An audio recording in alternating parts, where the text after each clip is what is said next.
guys. Bear with me whilst I get into the optimal position. Also, try not to bonk my head on this mic. There we go. Almost like limbo.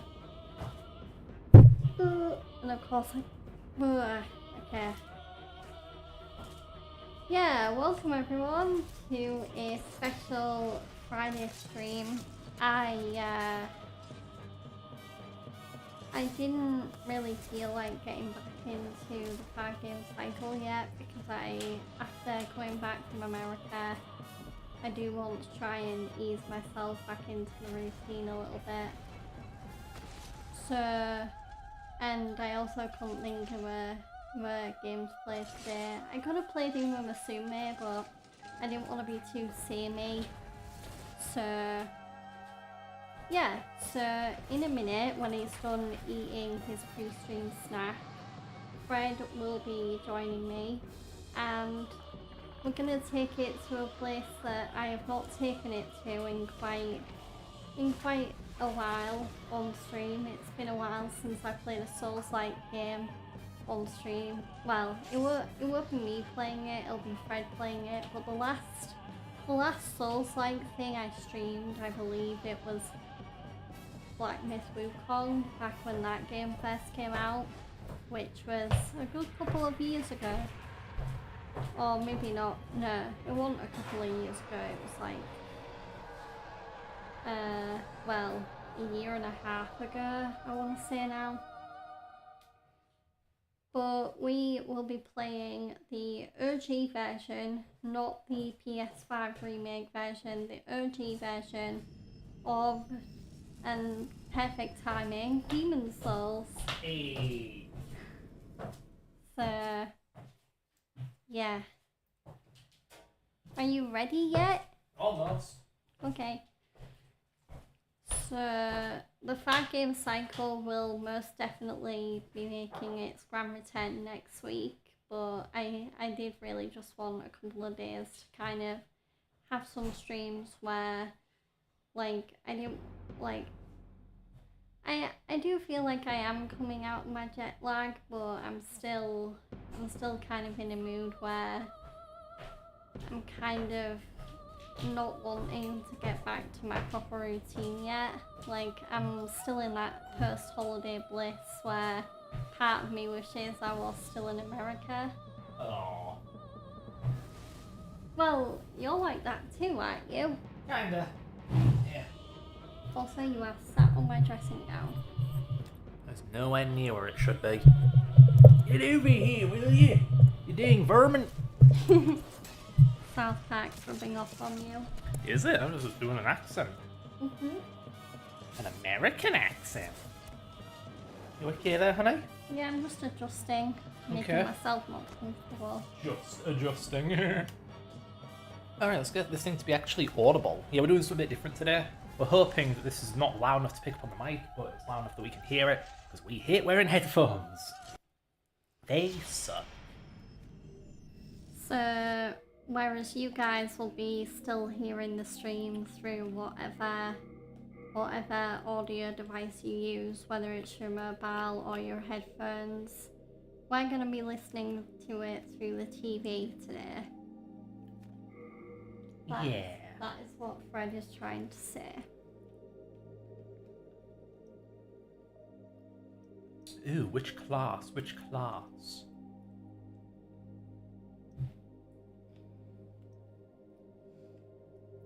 Yeah, if you want to cheat, you go royalty. I ain't doing that. Unlike the Dark Souls games, there isn't a depraved build where all of your stats are level 1. Mm-hmm. So I have to pick one, unfortunately.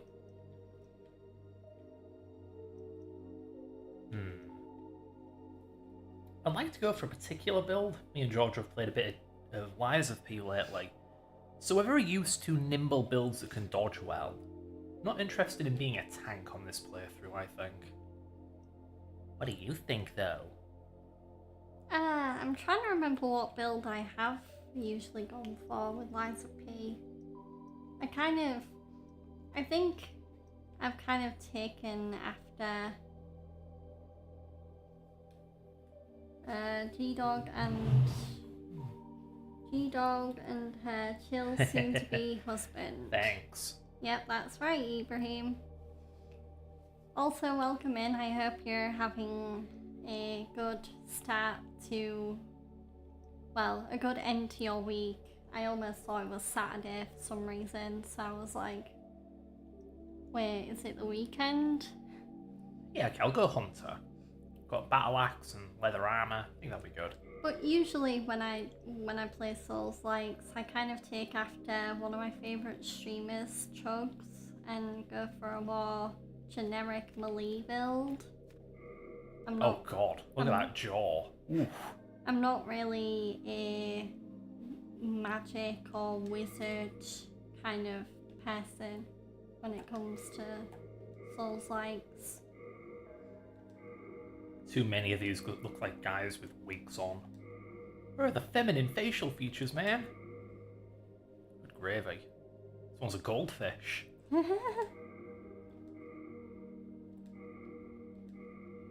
So happy. Yeah, I'll go with the happy one. The Happy Hunter. Oh, do I have to give it a name? You need to enter the name. I hereby dub thee. How the heck do I capitalize anything? Oh god.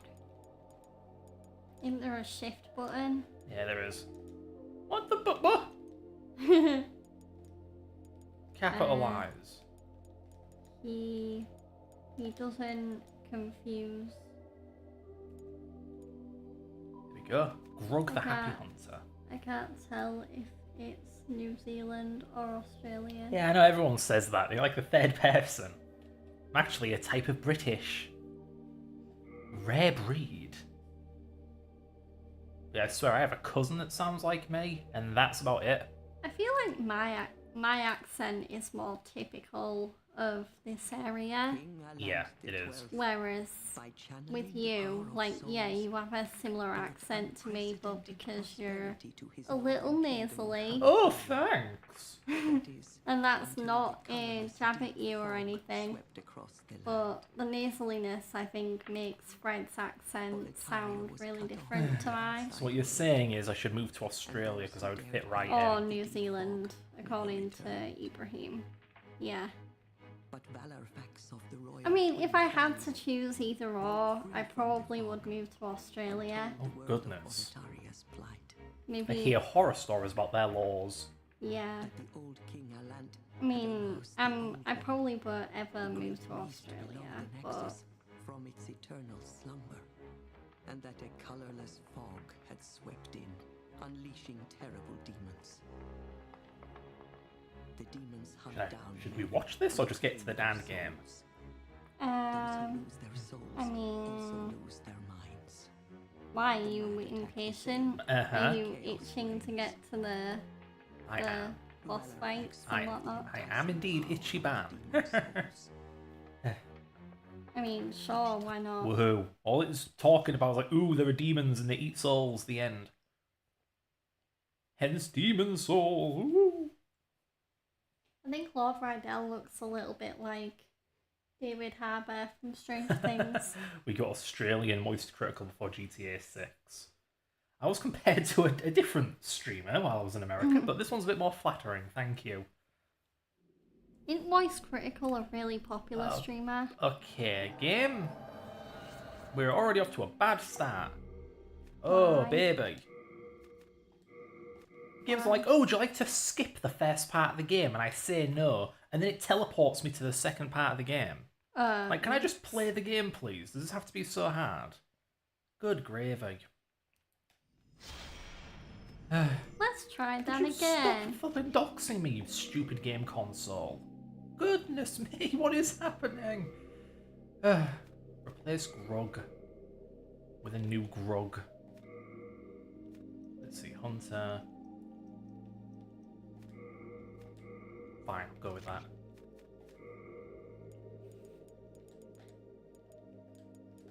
Oh goodness, this is so bad. What? These controls suck. And you're only just realising this now? Well, yeah, I don't normally use this weird mobile phone keyboard. Okay, let's give it the correct answer this time. it's done updating my save data for 3 hours.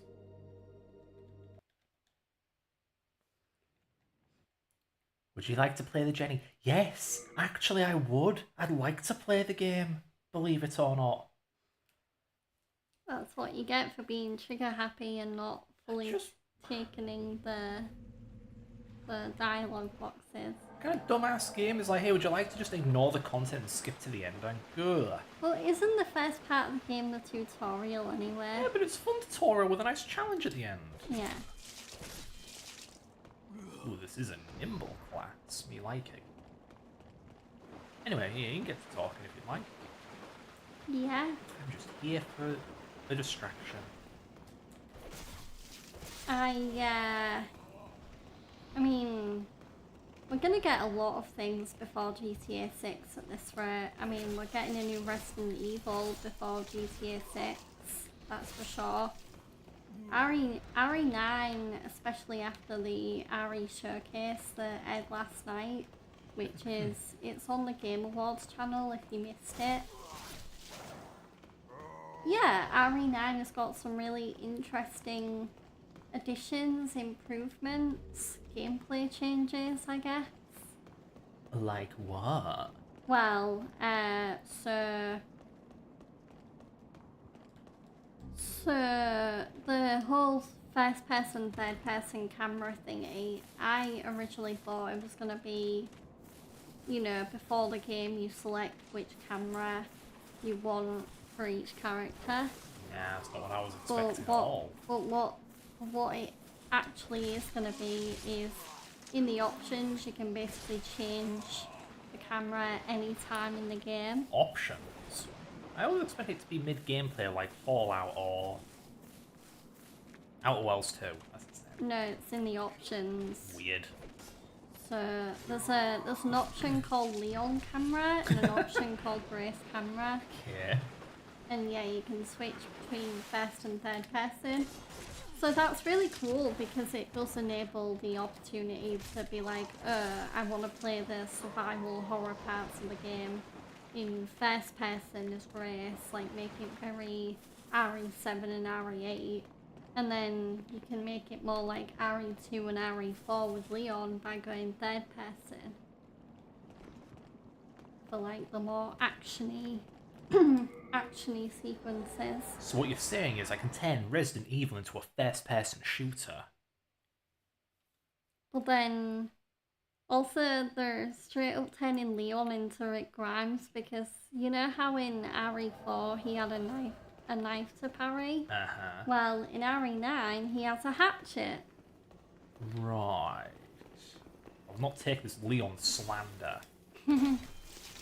So yeah, Leon has a hatchet that he can parry with, but there's also an annoying mechanic where it's kind of like the sword in Lies of P, where you have to sharpen it up after every so often. I guess it's better than all the knives just breaking in 10 seconds.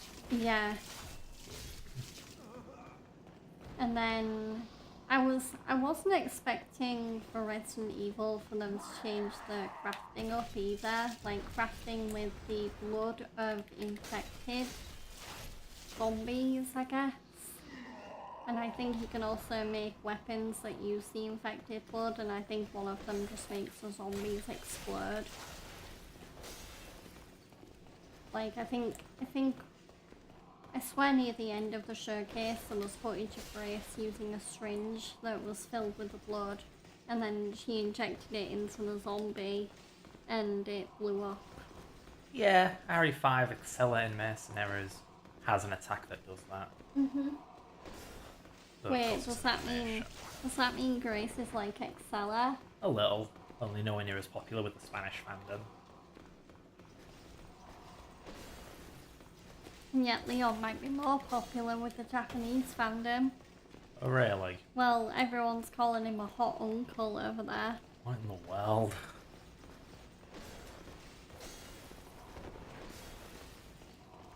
Also, I like how Fine, I'll do it your way, game. the way that the RE9 director dude started the showcase was they got to the Leon stuff right away, and so the RE9 guy was like, Hey, I never said Leon wasn't gonna be in the game. I just said we can't make a proper horror game with Leon, so that's why we've gone the whole RE4 action route. And it's So what like, you're saying is, we didn't spoil it. That's your fault for interpreting it that way. so I think the only other main change that I was really intrigued about, but also a little terrified about, was the intelligent zombies. There's gonna be Magini or Ganados in the game that are basically zombies, but like, I think the funniest example that they showed in the showcase was there's a custodian zombie who, when she was alive, she used to be like a custodian who cleans the hotel or wherever Grace's part of the game takes place. And even as a zombie, she's still like cleaning the rooms and everything, but she's just like growling whilst doing it, like, "Rah! Clean the window." So that was funny. Yeah. I'm glad that even though Grace is very survival horror, she does have a really cool looking gun as well. She's got this pretty high powered revolver that you can use when she gets in a pinch. And I think it's, if I remember rightly, it's named after the game, so it's literally called the Requiem gun. Or just Requiem.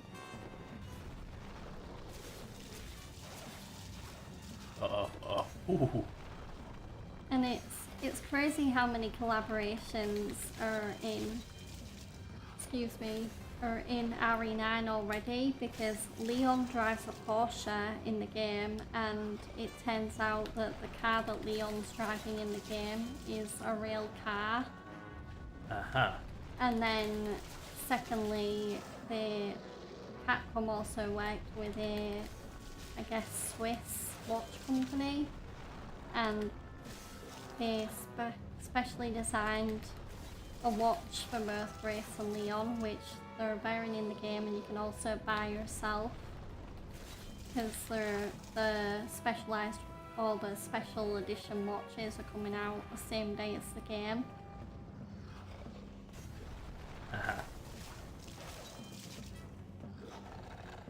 How are you doing? Good, but this thing can one-shot me, I'm pretty sure, so I'm trying to be careful. Okay. Although you can't talk, I just heard you. Can't really respond. I'm trying to think of anything else. I mean, I was kind of hoping near the end of the showcase that Capcom might slip in like, oh, by the way, RE9 isn't the only video game that we've got coming out, but in the end, the only other announcements we got were that RE9 Switch 2 Pro controller is coming out the same day as the game, and RE7 and 8 Gold Editions are also coming to the Switch 2. So it's like, yay! More announcements for the console that I can't play. That nobody wants. Like, hey Nintendo, instead of like re-releasing old games for the Switch 2, how about you actually bring out some more new ones and ones that are worth playing? What? Because you know? my fiance was telling me about Metroid Prime 4 Beyond, and apparently it's a load of dog wang. Yeah. From the sounds of it, yeah. From the looks of it. From the sounds of other people's opinions, yeah. Oh yeah, got it! You're not supposed to beat that thing. That thing is supposed to humiliate you. Yeah. Yeah, don't you know, honey? The reason people bought the Switch, the reason people bought the Switch 1 was because it had nothing but ports of mediocre games. Don't you know? Well, on the Switch 2, it seems to be like even sparser. I'm being sarcastic. It was maybe, you know, technically Breath of the Wild was a port, but it did release day and day with the Wii U version. I say that, so did Mario Kart World. Whatever. Either way, yeah, there was a bit more going on. That and it was a novelty at the time. Like, ooh, handheld console that isn't that weak. And now it's like, ooh, a handheld console that's a bit more powerful than the last one. Cool, but we still have the Switch 1. Whatever. Gone over this a million times before. When was the last time I came here? I think I came here one time. Do you like Just Cause games, honey? I've never played them. Uh-oh. Why? Do you think I'd like them? Well, this chat is asking. Sorry, I'm realising where I am and I don't want to die. Yeah. Sorry, I just saw that message in the chat. Big terrifying dinosaur. Yeah, I've never really considered playing Just Cause. I've heard okay things about it, but yeah, it's just never been on my... Ooh, I've got to play that game radar. Like, I mean, right now I'm just waiting for my birthday, so then I can either get like... hopefully I'll get a few games for my birthday as presents that have come out near my birthday or are going to come out not long after my birthday. So, I mean, RE9, I definitely want that as a birthday present. Yakuza 3 Kiwami, which is the remake of Yakuza 3, I definitely want that as a present. Hey George, do you think I can beat this thing? Yeah. Why? Is this another late game boss that you shouldn't beat right now? I think it killed me. Yeah, it Oh killed no! me. It one-shotted you. In a cutscene, no less. What a middle finger. But yeah, you were saying? Which is your favourite first-person shooter? First-person? Yeah. I mean... I'd either have to go with Overwatch or Borderlands. Yeah. Yeah, because Overwatch 2, well, I was more a fan of Overwatch 1 before Overwatch 2 took that over. But I used to play Overwatch religiously back in the day. And I do still kind of dabble in Overwatch 2, but not as much. And yeah, with Borderlands, I got Borderlands 4 for Christmas, so I do need to actually get properly into that game. But I have finished Borderlands 3, and I've got through, I think, half of Borderlands 2. Because I played the Borderlands games in a weird order. I started with 3, and then I went back and played 2. Though I didn't really like 2 as much as I did 3, which is weird because a lot of people prefer Borderlands 2 to 3. Maybe I just didn't give it enough of a chance. And yeah, Borderlands 4 seems pretty good so far. But again, I need to properly get into it. Though I am liking the improved graphics and the improved UI. And the different weapons seem very fun so far. If only it had improved performance. Yeah, the performance is probably where it lacks the most. It doesn't run the best on PC. On Nvidia, anywhere.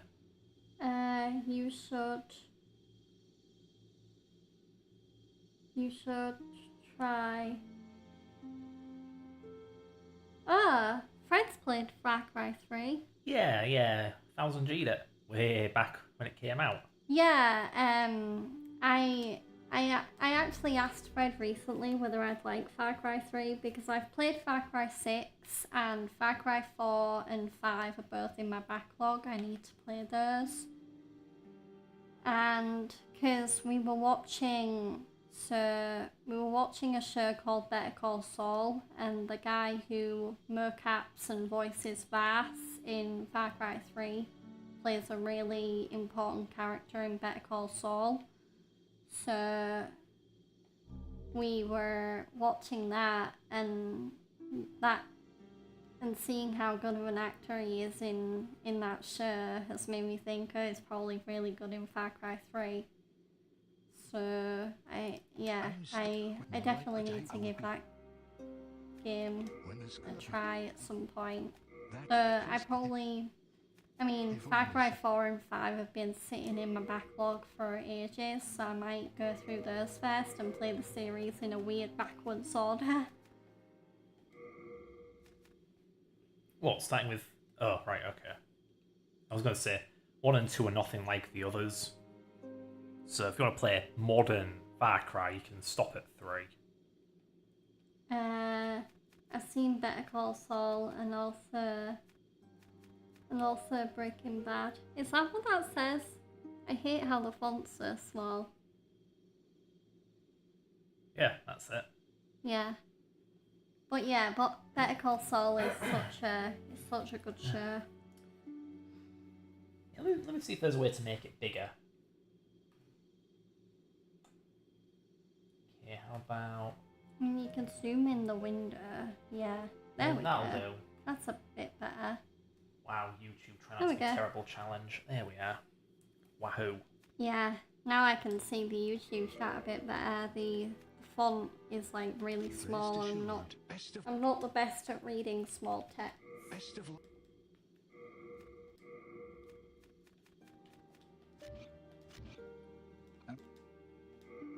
I don't know how much of an unpopular opinion this is, but I definitely prefer Better Call Saul to Breaking Bad. I think Better Call Saul it starts good and then it just gets better and better, whereas Breaking Bad it kind of loses some of its quality and specialness towards the end. Because I think with Breaking Bad, seasons 1 to maybe 3 are really good, and then I feel like it kind of falls off a bit with seasons 4 and 5. Whereas with Better Call Saul, season 1 is good, season 2 is really good, season 3 is great, and then seasons 4, 5, and so far what we've seen of 6 have been amazing. What do you think, Kenny? How many seasons are there? Of Better Call Saul? No. Breaking Bad. Breaking Bad, there's 5. 5. Yeah, I remember 4 rubbing me the wrong way. I think it was 4. Just felt like nothing was really happening, but 5 picks back up. Saul, it's hard to say because it goes through these... I mean, obviously you watch it after Breaking Bad, think it's going to be like Breaking Bad, but it starts off very different and just ebbs its way towards being it later on. So it's hard to judge it, because it's all about your expectations, right? And so on.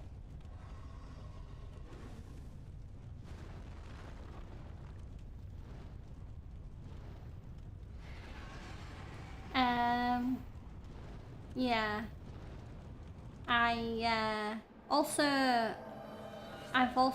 Me and Fred have also seen the Breaking Bad El Camino movie, and we kind of, didn't we both feel it was a bit unnecessary? Yeah, a bit uneventful. Yeah. I don't mean to go trashing it, it's just opinions. The only thing I feel like it was good for was maybe giving Jesse's story a proper wrap-up, even if I feel like the El Camino movie, it does kind of end pretty suddenly. It ends with Jesse having a confrontation with a group of people, and then after that it kind of almost cuts to the credits right away. Yeah, and it's like the confrontation, it's in a typical story structure. It's the confrontations with the villain, but these guys weren't necessarily the villain. It's not bigged up much as... The real villain is Todd, and he was already dealt with at the end of Breaking Bad. Yeah, the film builds up Todd like he's going to be the villain of the film, and then it's just like some guy who knew him at one point. Okay, yeah. Yeah, El Camino movie was just a capitalism Netflix did once it got Breaking Bad's rights. Yeah, maybe it was just a money grab. And as far as your last message, Ibrahim, I do really like Lala Salamanca as a villain. He is very, very cool. I think the actor who plays him, Tony Dalton, does such a good job. I don't know whether he's my favourite villain in Better Call Saul. I think my favourite villain is probably Chuck. Yeah. Yeah, I guess he's a villain. Well, yeah, because he goes after Jimmy, and he's like, oh, you don't deserve to be a lawyer. I mean, to be fair, I mean, he's a yeah. pretty evil lawyer. Oh, goodness. I mean, obviously my favourite overall villain in the Breaking Bad universe as a whole is Gustavo, Gus Fring, because Giancarlo Esposito, who plays him, is literally one of my favourite actors. I think he's such a good actor, and he plays Gus Fring to perfection, and even like the real life story behind him getting cast, where I think he was considering like ending his life or some dark shit like that before Breaking Bad came along. And yeah, so Giancarlo playing Gus Fring, it not only saved his life, but it changed it. For me personally, the funniest scene was when Jimmy went to Country Club and rage baited the Mesa Verde guy and then played victim in front of everyone. I think I remember that scene. Yeah, where it's like, oh, it's because I'm Jewish, isn't it? Yeah. Oh yeah, he goes on that really funny rant in front of everyone. I remember it now, yeah. Oh. Bob Odenkirk is so good as Jimmy, aka Saul. Jimbo. I probably have a really predictable like top 3 favourite actors that have been in Better Call Saul and Breaking Bad, but I think Aaron Paul would be my number 1, who plays Jesse. Then number 2 would be Bob Odenkirk, who plays Jimmy and Saul. And then number 3 is definitely Bryan Cranston, who played Walt. It's kind of like the Holy Trinity of Breaking Bad. You should watch The Sopranos. It's very much like Breaking Bad and Better Call Saul. We should, yeah. Yeah, I wouldn't be surprised if Fred's brother, who's already seen the show a little bit, he's already watched The Sopranos. I wouldn't be surprised if he shows us it. And I have been meaning to get into more mafia related things because it's one of those things that I kind of wish I saw more of, because the only exposure to mafia stuff I've had is the Mafia video game series.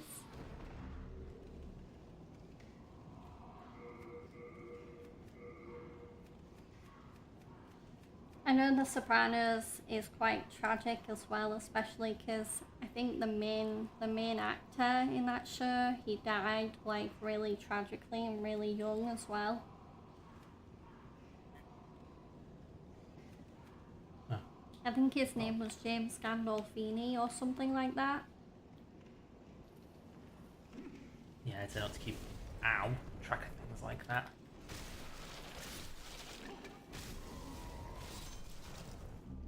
You know, The Sopranos was a show that inspired Vince Gilligan to make Breaking Bad.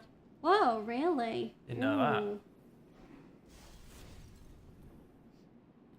I mean, I know another show that I really want to find a way to watch without having to pay, like, yeah, for an entire bloody subscription. Just yeah, for one show. I really want to see Vince Gilligan's new show Pluribus, because Ray Seahorn, I think she is so good in Better Call Saul as Kim Wexler. And I literally watched the Golden Globes the other day where she won Best Actress in a drama series for her role on Pluribus, so clearly Vince Gilligan's new show is very, very good, and I really need to watch it. I guess it depends how it works out economically.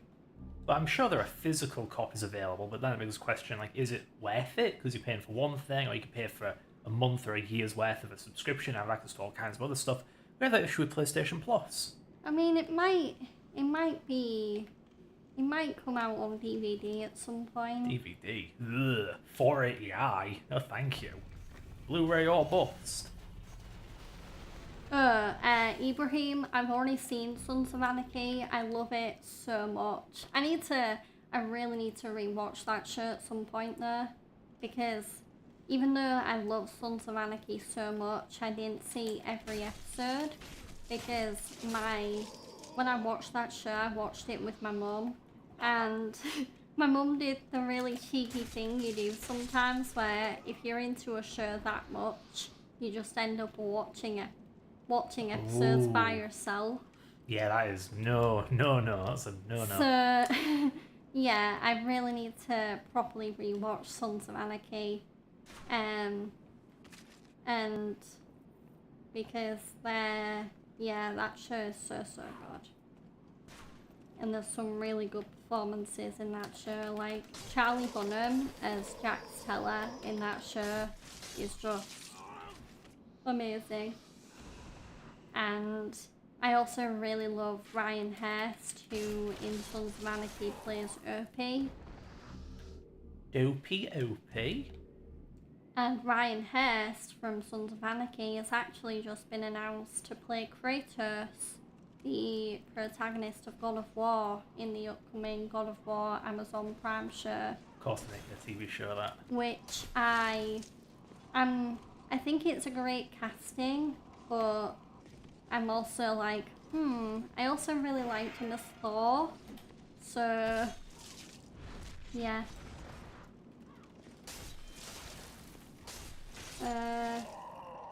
People at Rockstar Games took huge inspiration from Sons of Anarchy when they made Red Dead Redemption 2. Yeah, I can kind of see it.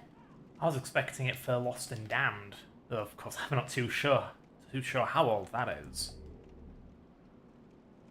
I know that Kurt Sutter, the creator of Sons of Anarchy, he's just brought out a Western TV show for Netflix not that long ago called The Abandons, though I heard it's not very good, unfortunately.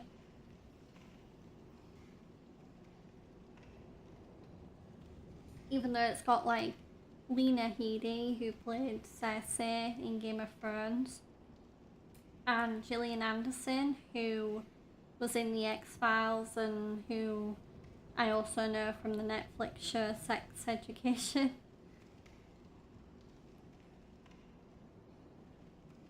Bikers are the modern day cowboys. Yeah. I mean, they're kind of like a rock star cowboy combination, if I have to say. I take it your dad doesn't count as one of them. He does have a hog, or whatever you call it. But I don't think he's part of a group or anything. I think he just rides for the joy of riding.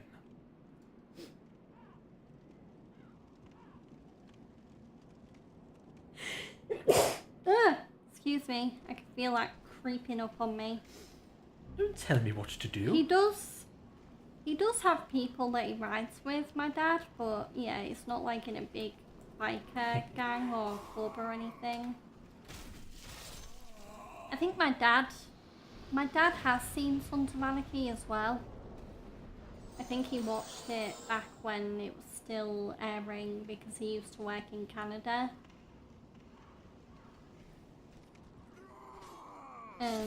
Yeah.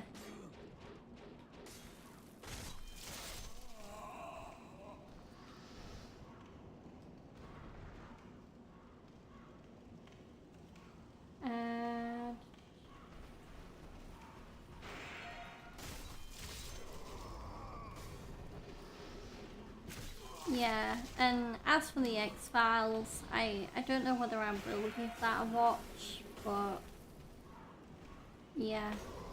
Oh, nuts. because I'm not kind of into like, I don't know, like alien ghosty type stuff. I'm more into like zombies or like dark fantasy kind of, if we're talking horror. Come on, wise guy. Let's see what you got.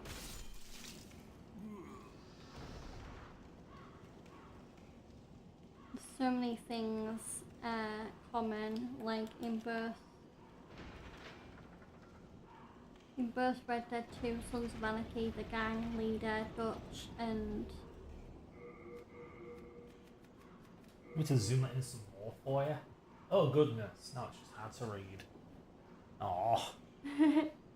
yeah, became corrupted, and Arthur and Jax were once like their son, but they drifted away.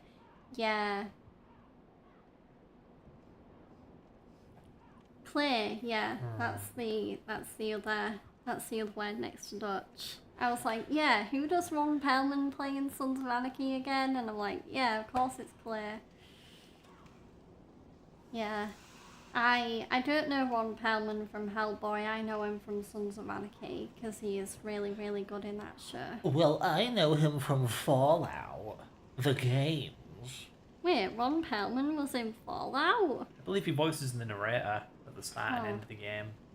Or never changes. That guy. Yeah, he's got a really kind of gravelly, low, husky voice.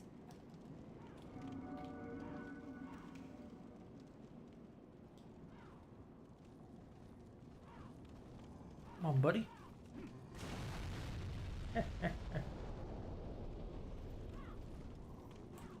But yeah, that is a really interesting parallel between Sons of Anarchy and Red Dead, because yeah, both the leaders do fly off the handle a little bit. Yeah.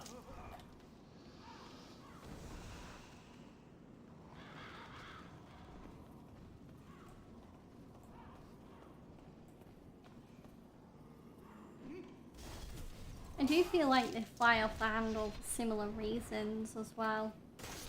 And in Red Dead Redemption 2, once the gang started to have internal conflicts as well as the law and the gangs, yeah.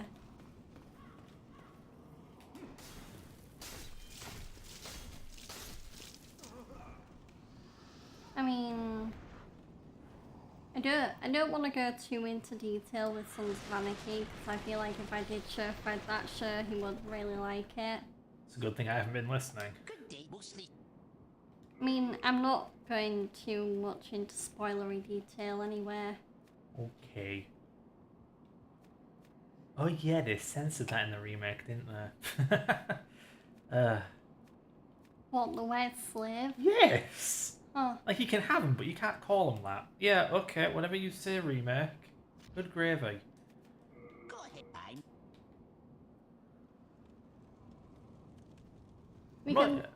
We can talk about Red Dead 2 a lot though, because, I mean... Oof, yeah, I always say I'm going to play these games, and I just never do. I just played Demon Souls for the 50th time. Even though you've kind of seen me play bits of Red Dead Redemption 2. And, yeah. I've fallen for the booby trap. That makes me a booby.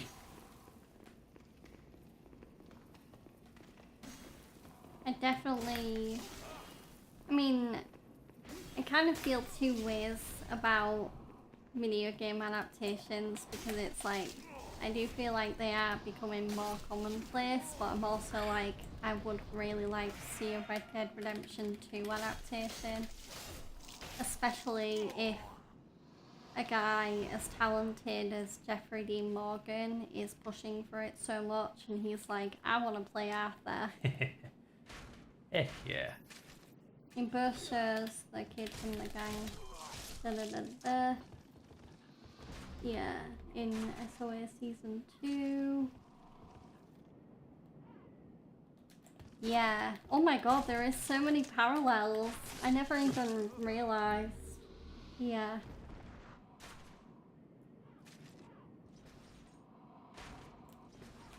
I feel like some screwed up things happen in both Red Dead 2 and Sons of Anarchy as well. Like some...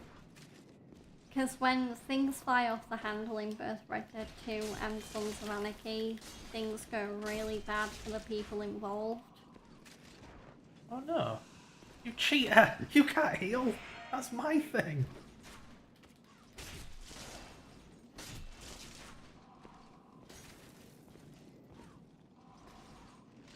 No, no, no, no, no, no, no, no, no. Oh, damn it. Me and this guy need to fight on even grounds. Come on. There we go. How you like that, huh? Not so clever now, are you? Yeah, I'm making this game look a bit easier than it actually is. A lot of enemies are just sneakily difficult, if that makes any sense. Speaking of shows that are cultural icons, I do really need to try and finish Game of Thrones at some point. Because I watched season 1 and then I just never got round to starting season 2. But then with how much of a bleep show I heard the final season of Game of Thrones was, I'm not sure whether I even want to finish it. Because it's like, oh, well, if they undo years and years of character development for some characters, it's like, is it even worth continuing? At least that's the thing about films and video games. They're so broken up that you can just consider that at one point in time, this was meant to be the end, therefore the later ones don't count. Nah. But with a TV show, where do you draw the line of, oh, now they're just making this up, versus it was planned all along, you know? I mean, yeah. Because it's so easy with something like Sonic or some films or whatever to just say, okay, the first two were definitely good and they were definitely intended, like they tie into each other, whatever. The later ones, they're just tacked on fan fiction. Who cares what they say? But with, yeah, like with Die Hard, I'm sure some feel like only the first one truly exists. Never had anyone play that game with TV shows. Like, ooh, only the first 3 seasons are real. The rest are just made up by the network. Well, I'm sure some people think that way about The Walking Dead. Like, for me, only, or not for me, I'm talking as like a fan that like stopped watching, but for me, only seasons 1 to 6 exist. I stopped watching when Spoiler died in season 7, or even when another spoiler died in season 8. I suppose it is easy to actually do that with Fear the Walking Dead because, like, Dave fella, the showrunner, Dave Erickson, he disappeared after like season 2, so you can easily say ones after that don't count. Yeah, so on Fear the Walking Dead, you can easily be like, I only watched the show when it was a prequel in seasons 1 to 3, not after it caught up with the main show, seasons 4 to 8. I mean, Fear the Walking Dead, that's another kind of Game of Thrones situation where, like, the show was really good and they basically ruined it with the last season. Like, the last season was horrible compared to the rest. Like, I don't know whether it was, like, the writers just ran out of ideas or whether all the actors were just tired and they were like, oh, just end the show already.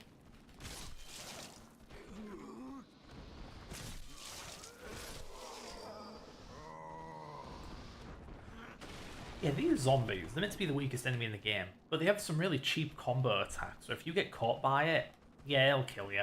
It'll kill you quick. Just so the game knows you're paying attention, even the weakest enemy can take you out.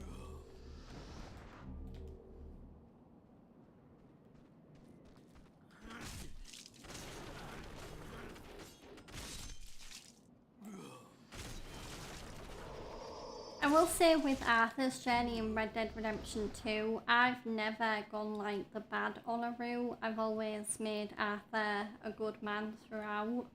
So I feel like with my Arthur Morgan journey, it's not really like Jax's from Sons of Anarchy, because my Arthur never does anything bad. Unless I accidentally like press the wrong button and I shoot somebody. Oh no.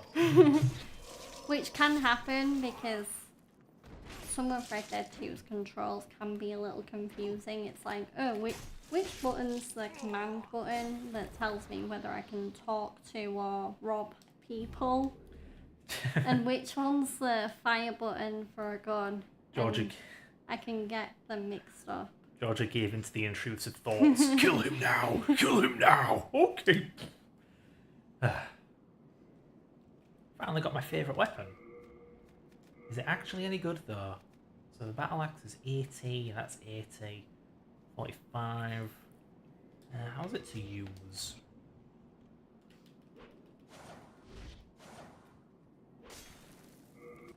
Compared to... Hey.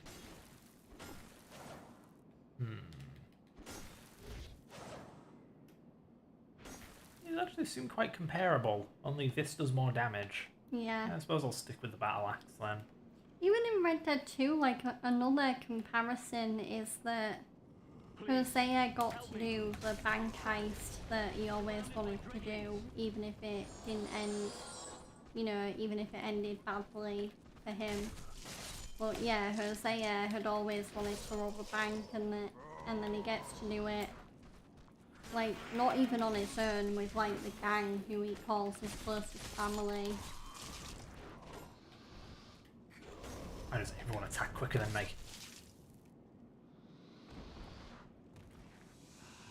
Hey there, buddy. My thank. I must.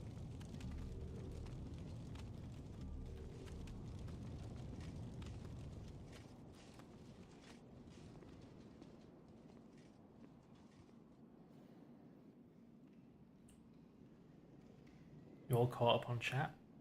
Yeah. Good. Yeah, it's just some of it goes into spoilers, so I have to be careful what I read around you. Yeah, read aloud anywhere.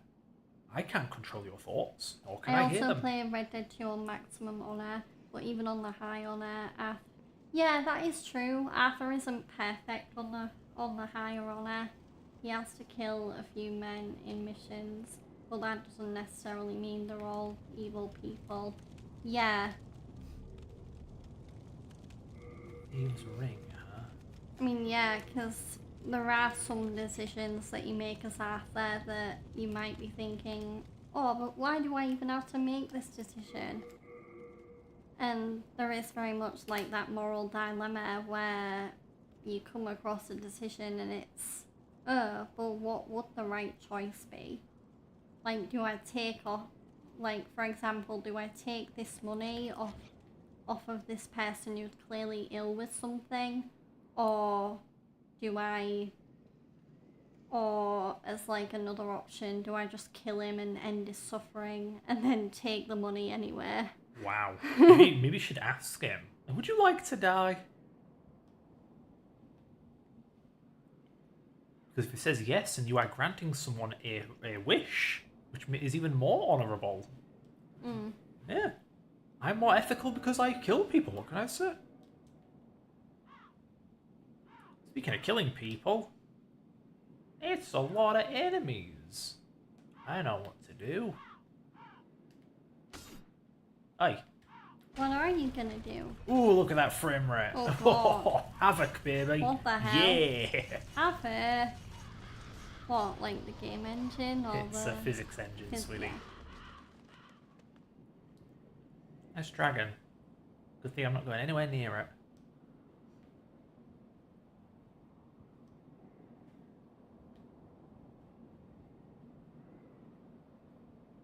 I do feel this game's a bit more balanced than Dark Souls 1. Not Yeah. balanced, well-rounded. Because Dark Souls 1 starts off strong, but I find it gets so naff at the end. This game doesn't have that issue, I find. I guess it doesn't help that you can do pretty much any part of the game at any time, so what really counts as the end, but still. Mind. No. Another thing Fucking common hell. is that both in Red Dead Redemption 2 and Sons of Anarchy, the gangs initial cause was a good cause, but eventually the gang leadership got corrupted. Yeah. Yeah, because as far as I remember, like, it's been a long time since, like, the first time I watched Sons of Anarchy, but the motorcycle club, their main job is to just keep their town in order. Like, they're kind of like police, even though they're not. Yeah. Whereas with the gang, it's just to make a living, and, like, with the Vandalin gang, it's just to make a living and survive.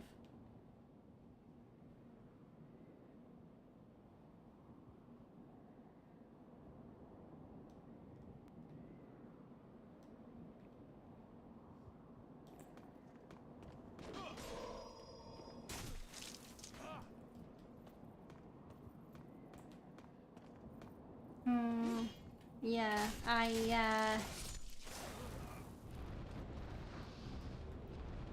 Oh.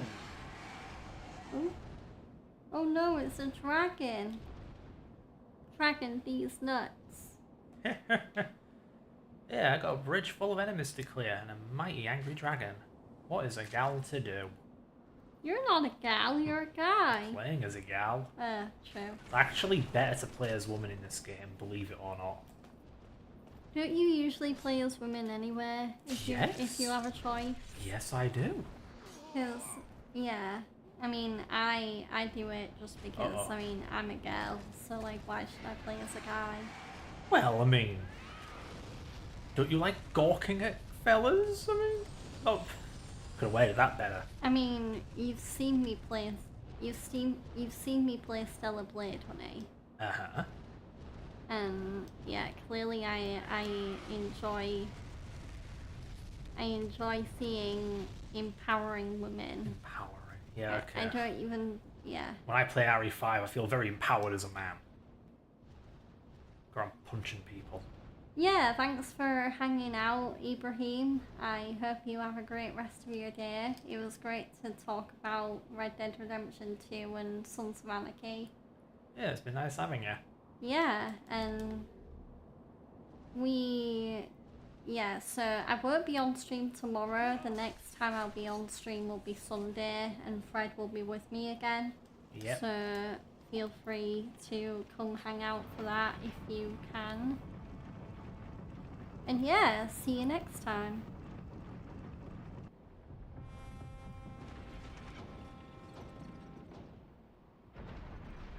I'm trying to think of what other shows I really want to rewatch at some point. I mean, I feel like probably what? If only I'd seen many shows to begin with. I mean, I know eventually I'm gonna rewatch The Walking Dead, The Ones Who Live, to show you it. Yeah, yeah. And I'm also gonna rewatch Daryl Dixon and Dead City and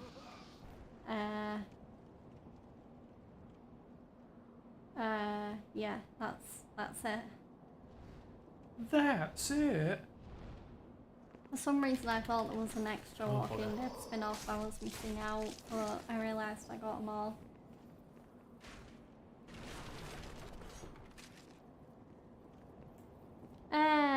What are we playing on Sunday? Is it Metal Gear?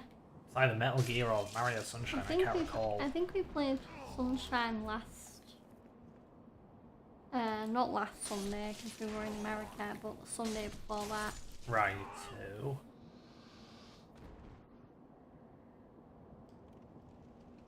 I suppose I prefer to play Sunshine, but we'll see. Oh, okay, we can play Sunshine. Yeah, I'd rather stick to the routine, I just have a preference is all. Well, you should play what you want to play. Well, if it's not Metal what... Gear, then I want to play Metal Gear. You just said you wanted to play Sunshine In though. general. Make up your mind. I said... Aren't you listening, woman? Yes. Clearly not. I said if. So I kind of gabbed on not yesterday, the day before, about my thoughts on America. What are your thoughts? What did you Despite- enjoy about our holiday? well, the wildlife was pretty cool, aside from the presence of black bears and cougars, good grief. Yeah, the trees, the hills, and the sand dunes, all very cool. A lot more interesting than over here with our boring flat terrain with nothing in it. Yeah. Even going down a highway in America is way more exciting than going down a motorway because it's way more scenic. Oh yeah. There's stuff to actually look at. Whereas in the UK, you go down a motorway and the best you're gonna get is like, oh, I don't know, maybe like a tall building behind some trees.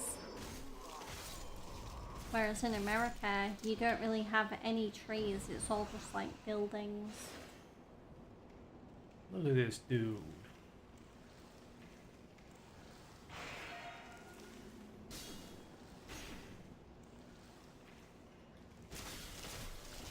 I've heard that the UK is pretty deforested, but it's like, how long has that been going on?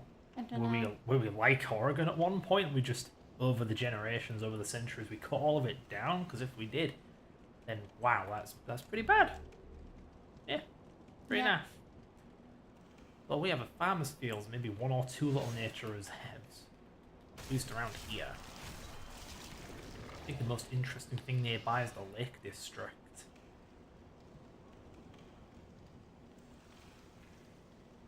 Yeah. Which one's nearer, the Lake District or the Peak District? I don't know. I don't even know about the Peak District. Huh. I think that's the first I'm hearing of it. It was peak, though. It's Peak.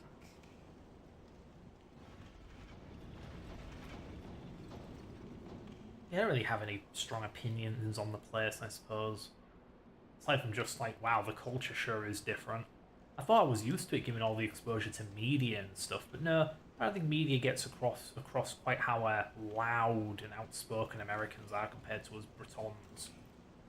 I know another thing I didn't mention when I was playing in Musume and talking about America during my stream is Oh no. when we got to America, me and Fred for the first couple of days were like, it really is like we just like jumped through a TV or movie screen. Like there were so many little things that we were like, oh, we've seen that on TV before, Yeah, but now yeah, we've seen it okay. in the flesh. Yeah, like products, brands, light switches, power sockets, vehicles. Like traffic sign, like yeah, road crossing signs, like the whole all of the little things. stop with the hand. Yeah, the crossings, the road markings, it's also different. Because in America, there's literally just like two vertical, horizontal? Vertical from our perspective. Yeah, vertical lines going up across the road. Whereas here, if you get to a road crossing, it's most likely going to be rectangles. Like, they're kind of broken apart across the road. Yeah, stripes. Yeah, stripes. Like, really thick stripes.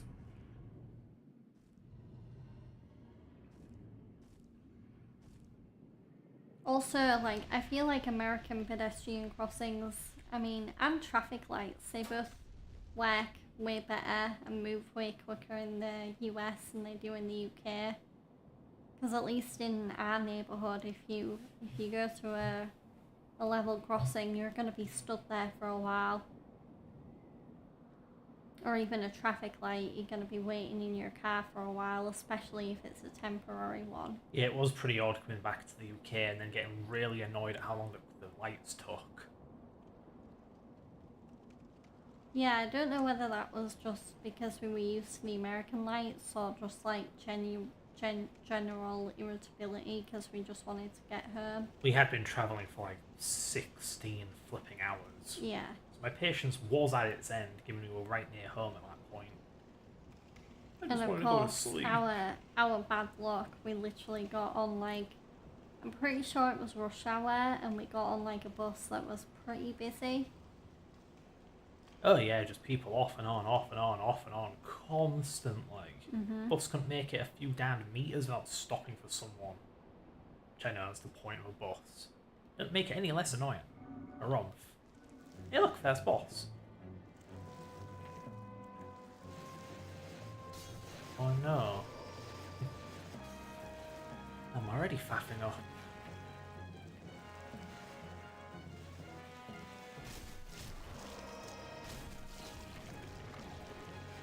I don't know whether we will stream more Demon Souls. We might see how this stream goes, and then if Fred feels like streaming more Demon Souls, we'll definitely do it. But yeah, I mean, I know for me anyway, this stream was more just like I mean, I guess kind of like a warm-up stream. Yeah. To get me, hopefully, like, give me a rest from playing something to hopefully make me in an even better, like, state of energy and motivation to play to get back to my game cycle on Monday.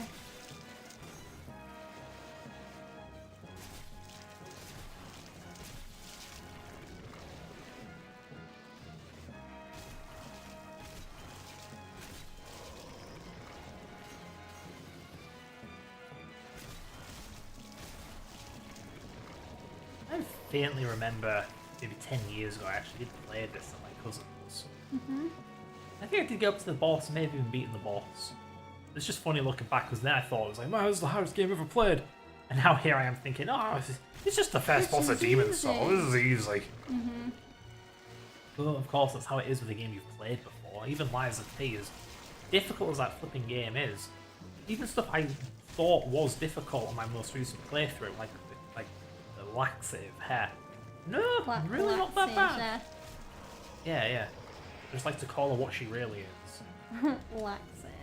What is a laxative again? Makes you need the bathroom. I mean, yeah, to be fair, you do have to be a bit all over the place and fighting Laxasia. Yeah.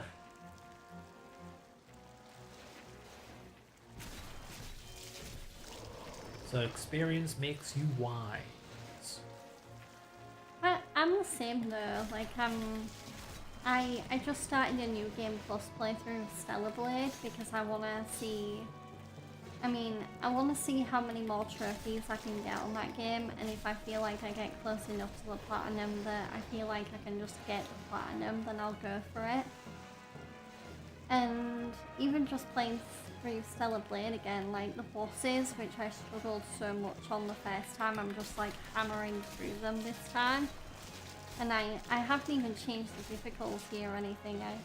I purely think it's because I've skilled up Eve so much and I've leveled her up so much that, yeah, she can clearly handle bosses a lot better now. Get good, as they say. Speaking of which, yeah, this game is such an early Souls game. It doesn't even have the flasks, the healing item. No, you just have healing items like an older game. Yeah, so, like an herb. Yeah, so with enough money, you can get infinite health basically. Because Crescent Moon Grass is basically an herb. Okay, yeah, sure. I mean, it looks like a green herb from Resident Evil. Right. Well, let's break out some herbology on me, whatever the word is. Herbology, there's a name for it. Being into plants. Botany. That's it. Yeah. They want to break out the botany on me, be like, yes, Crescent grass is a real grass from the northwest of Europe. It is most comparable to a herb, or something like that. No. Okay. Don't kill me. I've got so much to live for. So many herbs to eat. It is interesting how they just eat it. The Resident Evil, it's always been kind of ambiguous. Like, what do you apply it to the wound like a patch? Do you roll it up and smoke it like a blunt? Or really, how do they use herbs? And RE5 comes along and says, oh, it's a spray? Huh? What are we talking about? I wasn't really paying attention to the health items in the RE9 showcase. I'm pretty sure they did show them, but I can't remember. I mean, clearly there wasn't anything different about them, otherwise I would have been like, wait. Wait, there's no herbs anymore? Or something like that? Man, give it a rest. Give it a rest. I wouldn't even be surprised if you can, like, use infected blood to make healing items that heal That's you. a terrible idea. Well, Eat the T-virus. It makes me strong. That's what every villain says before they turn into a tyrant. and I know I called it about Leon being in the game, but the director at the end of the showcase was like, so there's a secret in the game regarding this Elpis thing that keeps coming up. And there's also a secret related to Elpis and Leon. So I'm calling it now that I think Elpis is a virus and Leon is infected with it. And that is what I'm going with. I don't know. I can't really go into much more detail because I don't know everything about the virus or about what role Leon's gonna have in the game, but I think that's kind of like the secret they're hinting at with Leon. Because, I mean, come on, if the director's like, there's this thing called Elpis in the game and Leon has like a secret that's potentially to do with it, then what else is it gonna be other than he's infected with it? I mean, the only thing more blasphemous than that would be like, oh, Leon created the virus. He's the new Umbrella. Damn I don't traitor. know. But given that he's still a BSO agent, BSO. yeah. So BSO. he's RE6 Leon. BSO. I'm not aware of the organisation he was with. Why did you just make for the president? What are you talking about? Secret Service, isn't he? Well, the director said he was BSO. Never heard of that before.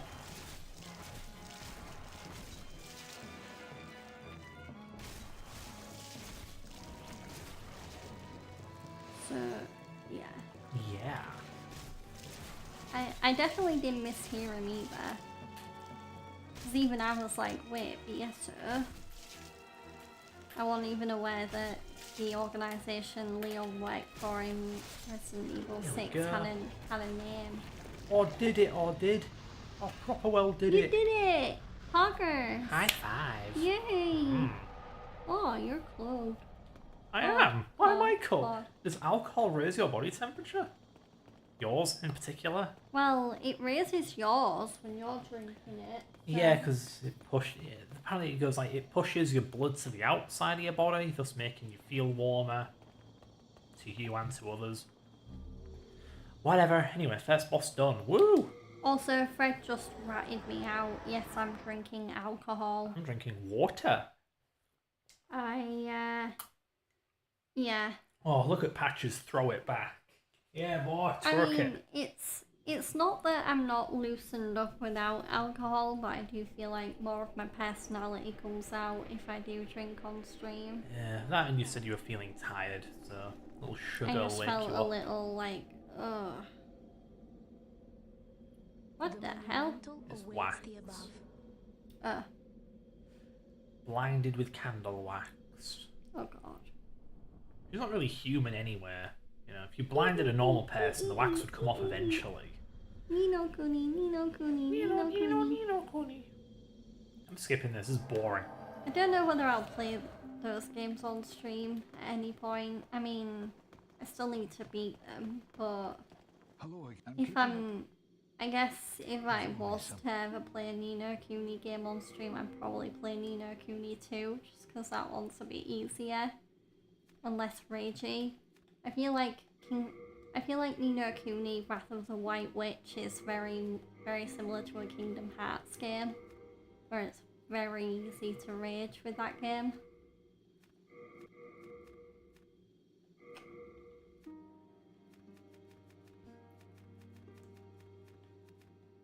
And in case anyone is living under a rock and doesn't know what I'm on about with Nino Kuni, I mean, it's essentially like an anime style game, because like I don't know, the godfathers of anime, Studio Ghibli, they made it, along with renowned Japanese game studio Level 5, who are best known for Whee! Or perhaps best known for making the Professor Layton game series. It's okay.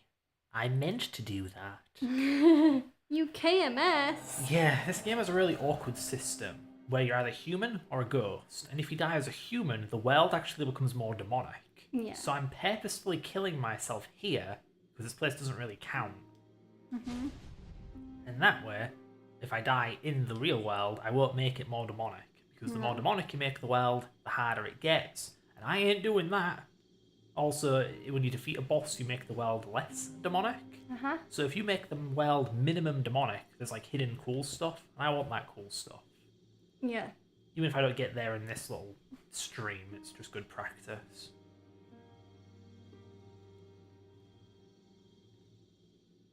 I think I need to go this way. Hello. We have Picking that. one. Blah, blah, blah, blah, blah, blah, blah. Ooh, demons are bad. Thanks. Didn't know that. Lol. Now it is. If not, have you this? Yes.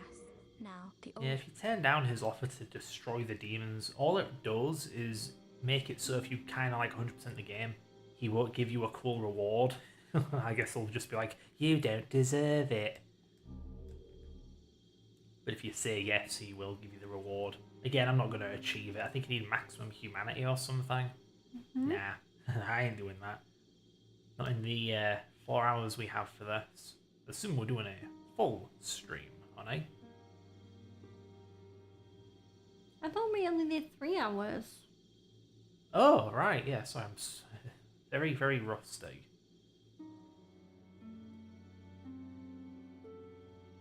Well, I'm good to go as long as you like to, darling. Okay. Okay. Yeah, so funny thing, I've already said how the health system is different and there's this weird ghost and human thing and how it can change the world. That sounds way too corny. Makes the world more or less demonic. But another awkward thing with this game is until you've beaten the first boss, you can't actually level up. Which kind of makes it okay to die. Because it's not like you can spend those souls anywhere, right? Yeah, you'll just get them back by defeating the same enemies or... Yeah. Yeah, now I can finally level up. And I think, like in Dark Souls, my most recent Dark Souls playthrough, I think I'm going to focus on leveling up my stamina more than anything. Though it will eventually just peter off and I won't really get anything more out of it. Look at that stamina. Doesn't look any different. Oh well. Art thou done? I do believe I actually missed something back in World 1. I was supposed to find a keepsake that belonged to Stockpile Thomas. And yet I didn't. Mephistopheles. You can play the whole game and never meet him. Wow, Or is it really? Hare? I can't remember. I've met Mephistopheles once. You need to be super evil. And this game's morality system is way more tied into the multiplayer than the single player. Like, you can influence it in single player, but it's dumb and very slow.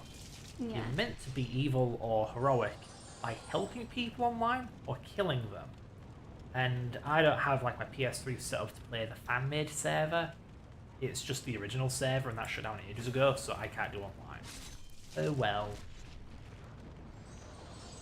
But yeah, so if you were pure evil, Mephistopheles spawns and gives you quests and people to kill and stuff. Yeah. So if you're not evil, you'll never bloody meet him. Or her. I think it might have been a Hare. I don't know. Do I look like someone that would know?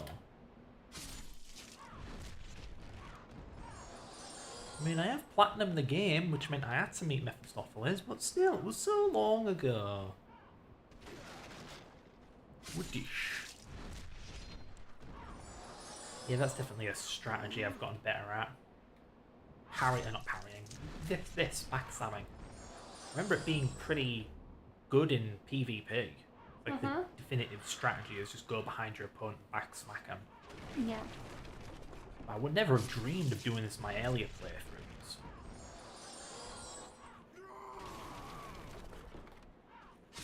You'll find that compared to Dark Souls, you move really damn quick in this game, which only makes it easier to get around the enemy and beat him up from behind. Yeah. Yeah.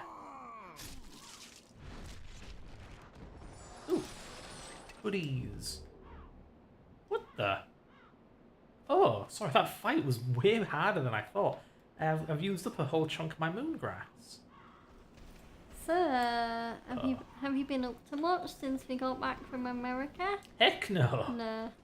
Did a little refactoring of my emulator, but otherwise that's really it. You know how it was with being at my dad's house to wait for the councilman, they never showed up, so I've not even had a chance to really do anything lately. And then we went to Fred's dad's house again yesterday for apparently no reason.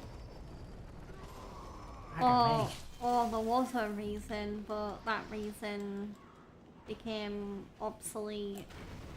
Oh, blimey. Game's being a real bitch to me right now. One time I need to talk and the game's like, you know what, here's 15 zombies, all on fire with explosive barrels. And you can't see because it's dark. And the camera's freaking out. But yeah. Just, my dad had a councilman come in to repair the house, because it's a council-owned house, and the guy just never showed. Thanks, way to waste all of our damn time. Well, no. And that went on for like 2 days, kind of. Well, yesterday you said he wasn't. Because You no knew one... he wasn't gonna share. I didn't know till I got there, honey. Yeah, so I went there for nothing. Well, yeah. And we could have spent the day with Fred's sister, but then Fred's sister There we go. basically essentially bailed to go to Fred's other sisters. So we were left alone in a house, and yeah. Just faffing around with Joe's VR headset. I didn't go anywhere because I don't know how the heck those things work. Anyway, got the item I'm looking for. I can leave. Hi, Con. Oh, hey. I'm good. I wish I could play my PS3 so I can play Demon Souls with you, but my power cable exploded. Whoa, okay. I mean, given what type of power cable PS3s use, yeah, that doesn't surprise me. There's like full mains electricity going through that thing. Yeah. No little power brick to weaken it or anything. But yeah, so I assume the wire got like a little frayed and then began making contacts. I had a hard drive power cable that did that at a much lower voltage. Mm-hmm. And even that was fireworks. It was like a sparkle just went just lit up the room. Oh god. Scary. So to imagine that, 240 volts or whatever we use here. Horrific. But yeah, I'm sorry your power cable exploded. I bet that. I mean, it probably sucked when it happened. I'm sure it did. Hope it Yeah. didn't fry the console.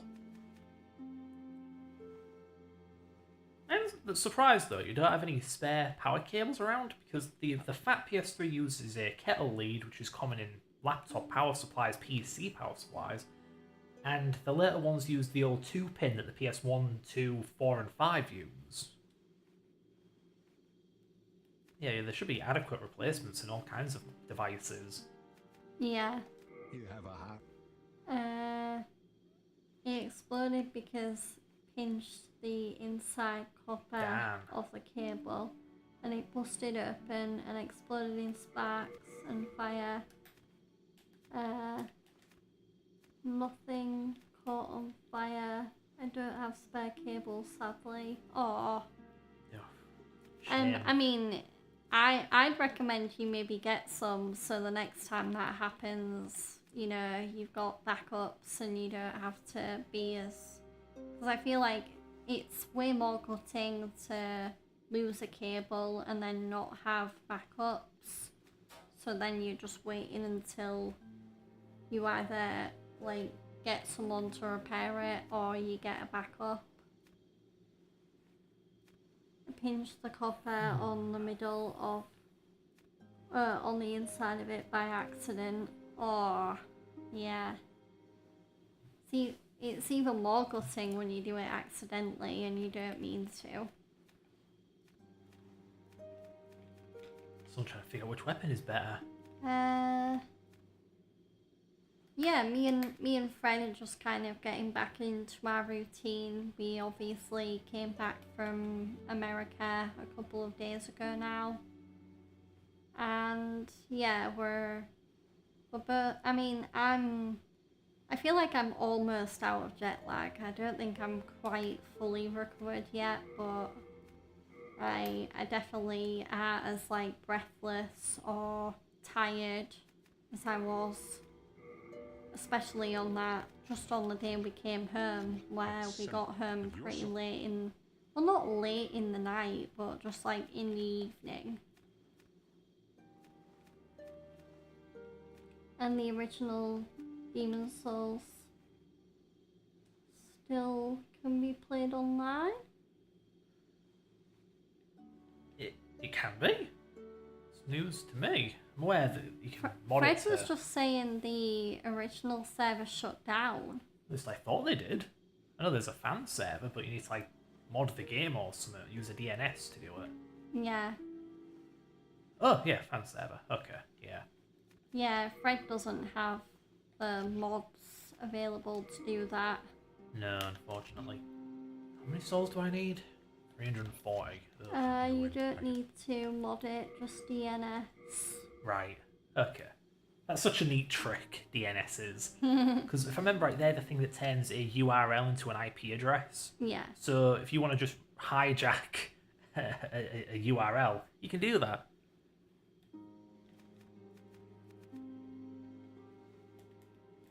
I mean, Fred's good enough at this game that he doesn't really need to play online anyway. That'll do. And you just plug into the console normally.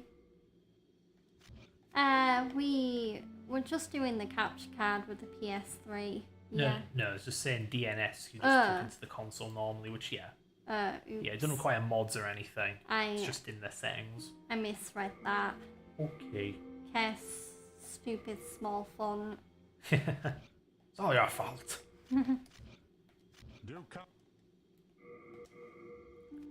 There's a quality of life thing Dark Souls 1 Remastered added, which is when you use a soul, you just use it one at a time. It's super slow when you have like 100 of them. Ooh, there's something I can think about for my birthday coming up, whether I need any more streaming stuff. Good idea, sure. I can't really think of anything off the top of my head.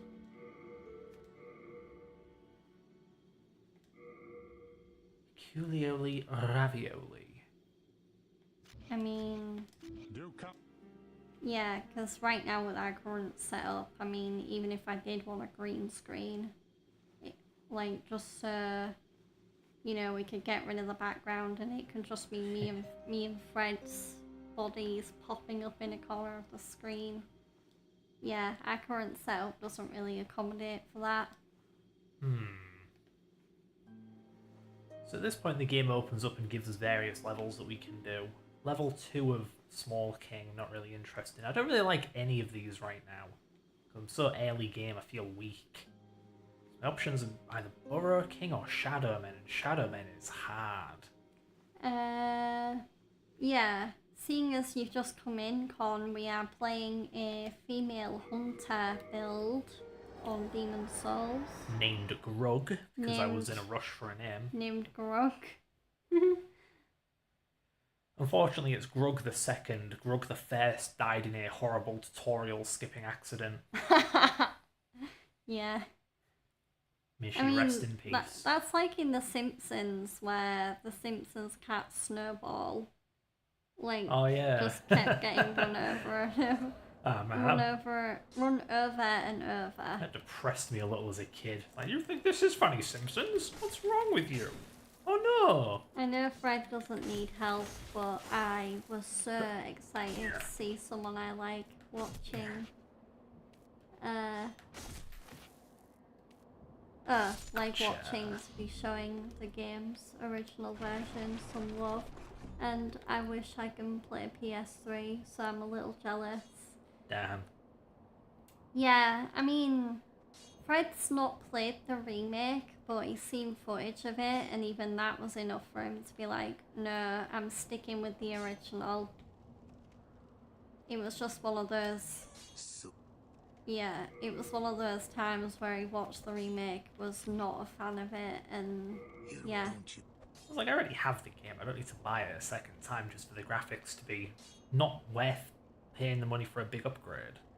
That, and I've heard it's pretty unfaithful. From what little I've seen, yeah, the new style is pretty unfaithful. Not to mention the remake is PS5 only, whereas Yeah. Demon's Souls original is more accessible. I mean, I don't know. Barely anything can actually run PS3 games. Just PS3s and a decent emulator, of which there's one, and even then it can't run this game perfectly. So I don't know, in terms of accessibility, PS5 is probably better. Con is also not a remake fan, Well, and loves the originals of games.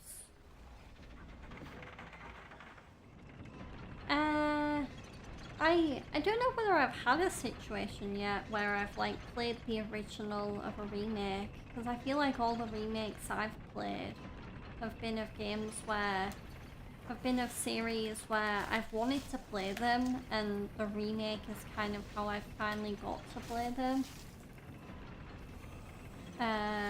Yeah. ooh, I mean, multiplier.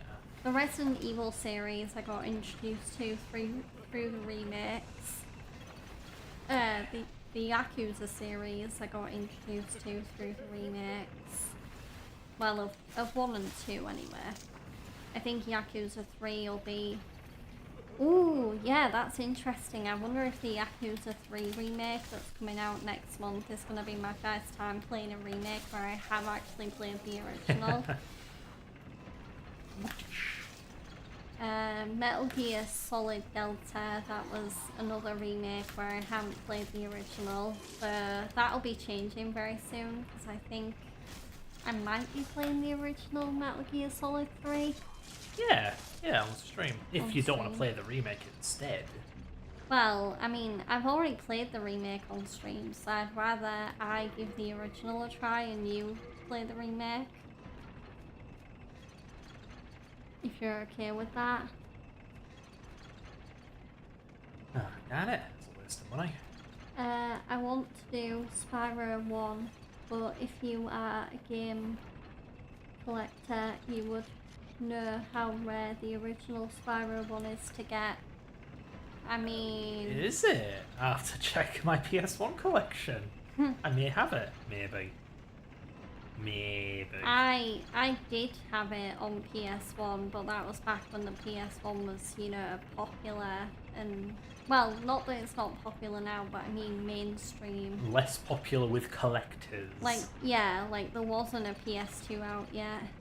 A physical... In physical stores, I mean. Oh. Oh. Well, here we have CEX. I find they're pretty reliable. Well, the CEX have... Oh yeah, CEX do have, like, old PlayStation games. I don't think they ever have them in person, oddly enough. I mean, they do, but it's like in the very... Well, they have PS2 games in person. I don't know yeah, whether... like a proper selection. Yeah. For PS1, it's like, ooh, look at these rare old games. Like a handful of them, maybe 5 games. They cycle in and out. They do it with Mega Drive, NES, Super Nintendo, and so on.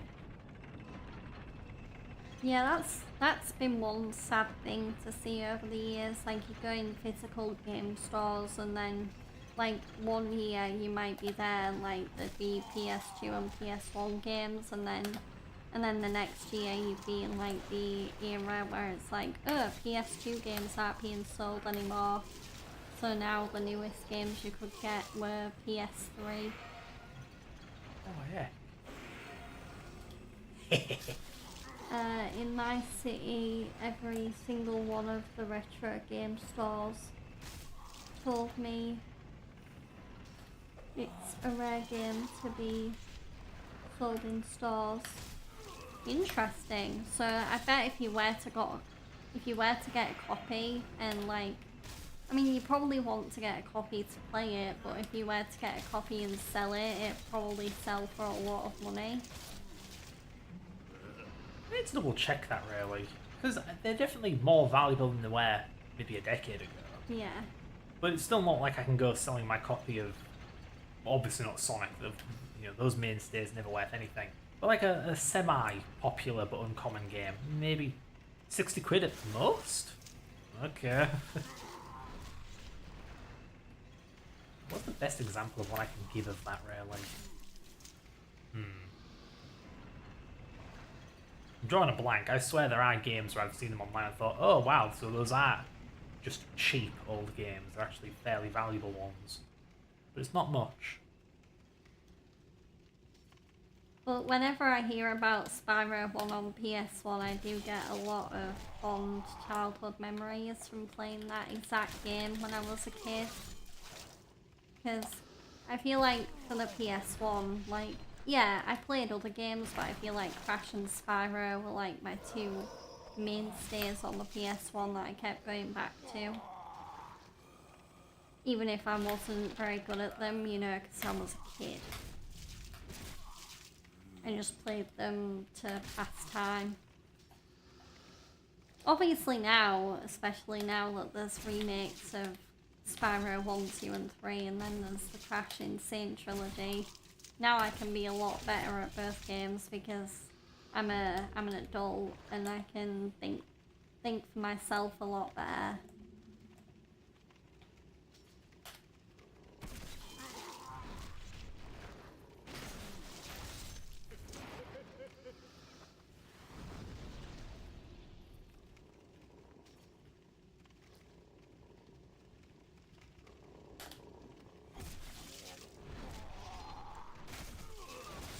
This weapon's quite good against these blighters. Well, is CEX the only retro game store we really have? Well, pretty much. Well, I know yeah. there's a very nice one down in Leeds, but I'm not aware of any over here. Because there's, I mean, we have another store in our city called Game. Goodness gracious, I'm gonna die. Game is like more modern games. Oh yeah. Even Google says it's rare online. Goodness. Today, prices for Spyro the Dragon vary significantly, with complete or sealed copies fetching much higher prices on collector sites due to rarity and nostalgia from fans too. Gotta zoom that thing in, haven't I? From tens to over $100. There we go, I read it. Okay. Yeah, the font's so small, so apologies if it takes me a minute to fully read messages. Because right now the way I have my chat set up is both of my chats, so I stream on Twitch and YouTube concurrently. So I've got my Twitch chat on one half of my laptop screen, and then the YouTube chat on the other part. So it's good for like keeping an eye on both platforms, but it's not so good in terms of readability and font size because it means everything gets smushed. Yeah, that and Twitch and YouTube insist on wasting space on things that aren't chat. Maybe there's an option to pop out the chat. There used to be for... Yeah, there is for both of them. Oh, why do we do that? I mean, and well, for Twitch I need to keep an eye on the activity feed, just in case I get follows or raids. Okay. Well, I mean, I guess for YouTube we can do that. Because, I mean, on YouTube, the only other thing to really look at on YouTube was, you know, it's the screen preview.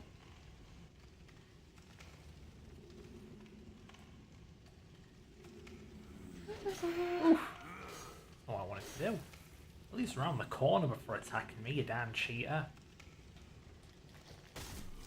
You like it. You like it. How do you like it? I don't think I was talking about game remake in particular. I was just talking about multiple.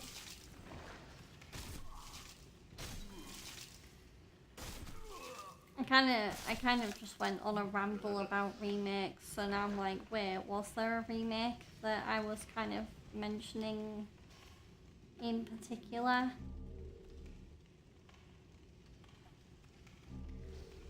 My memory and brain are failing me a little bit, it seems.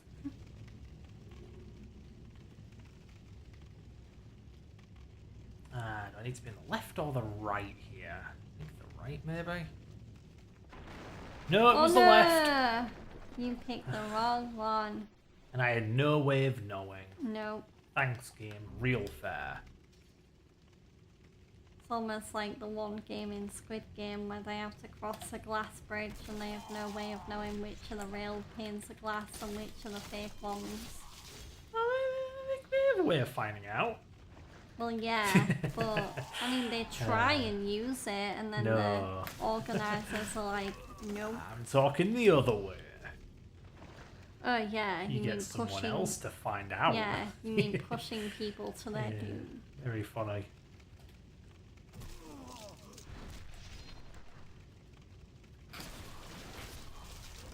Yeah, normally these enemies, you see these enemies have scaled skill. So only a very certain type of weapon hurts them. This axe of mine happens to be it. I do wonder if there's any other rare PS1 games. Like, it's interesting that Spyro is rare, but I wonder if there's any other familiar PS1 titles that I might know of that turns out are actually rare. Like, imagine if, like, Rayman PS1 was rare. That would be like... Yeah, I think it's a matter of popularity now versus popularity then. Because of course, the game that was popular back then would have tons of copies, hence Sonic 1 being worth peanuts today. Meanwhile, you have a game that now is popular, but not back then. Although there'll be many copies now, will there? I'll kill you two later, I guess. I don't remember too many rare PS1 games besides Spyro. I do wonder what makes Spyro so rare though, especially because it was popular on the PS1 back in the day.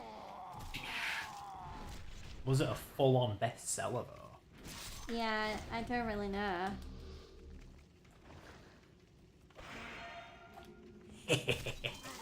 To be fair, like, I never remembered, at least with Crash, I know with some of those games, they get like the PlayStation hits or PlayStation greats. You know, like how PS2 games got like the special ribbons. The ugly silver box. Yeah.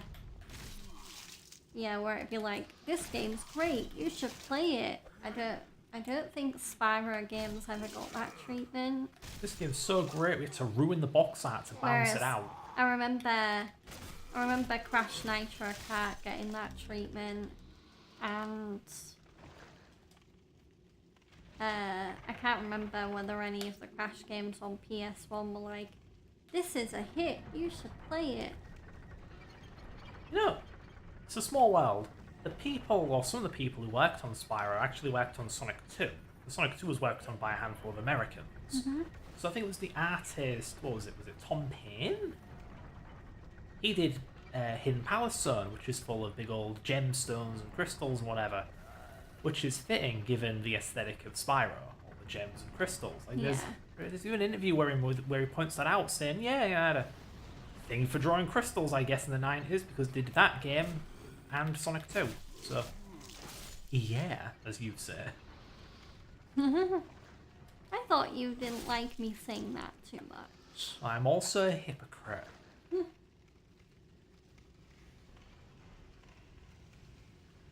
The reason Spyro 1 is so expensive is because of us game collectors. So game collectors just collect Spyro 1 a lot, I guess, for some reason. Specifically Spyro 1. I mean, well, I know Colin said it was due to like nostalgia, because yeah, I guess Spyro 1 is a very nostalgic game. I mean, heck, I just mentioned that, yeah, whenever I think of Spyro 1 I get nostalgic, because I mean, I really did spend a lot of time in my childhood just playing that game. and trying to get find all the dragons and whatnot. I'm sure it's like Crash, where once you go beyond the PS1 games, things get a bit naff. Because I remember, I think it was A Hero's Tale. I could never get that much into it. Just didn't see the appeal. The black label copies are in high demand. Black label copies? So not the classic best of. Yeah. Best of PlayStation and all yeah, that. like the vanilla PlayStation 1 copy, yeah. Yeah. I remember it being that being the case with Halo 2, where ironically the special edition metal version is really, really common, at least in America. So it's the regular boxed copy that's rare. Mm-hmm. Can't relate, pretty sure we didn't have that here in Europe. Because I have a regular copy. In fact, I think I have 2.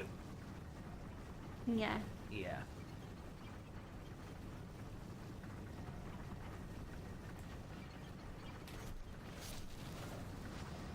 Man, I like this battle act so much more than Yeah. No, finish your point. better than my Skipmar. Yeah. I was just gonna say I can see why the black label copies would be in higher demand than the greatest hit variation. Because, yeah, if collectors are gonna buy something, then they're gonna want the earliest possible version of that thing. Your best bet is the greatest hits edition, which I will tell you what greatest hits editions are. Ow. I am actually not familiar with like what games on the PS1 were greatest hits. It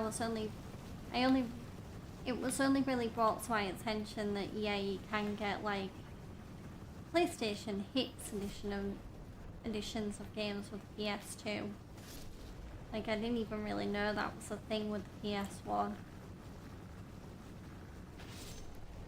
Because Simpsons Hit and Run, when I got that, I think that was a PlayStation Hits edition. Yeah, I believe. Or it had the ugly silver box anyway. As you so bluntly put it. Yeah. Some countries have better ones than others. In America, apparently the PS1 greatest hits were green? Like neon green? Whoa. Yeah. Neon green and black. Can't say that's a colour combination I like. I think here it's silver. I don't know. I'm not much of a PS1 guy.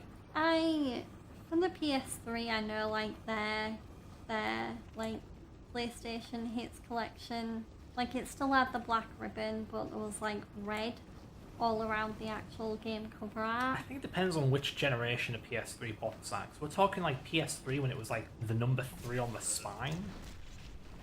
I think that one went... Was it one red? Actually, I'm not sure now. Damn. Yeah, I think it was. I think there was a hint of red. Because I think that's what my copy of MGS4 is. I have nothing more to add. I don't own many PS3 games physically. Jeez Louise.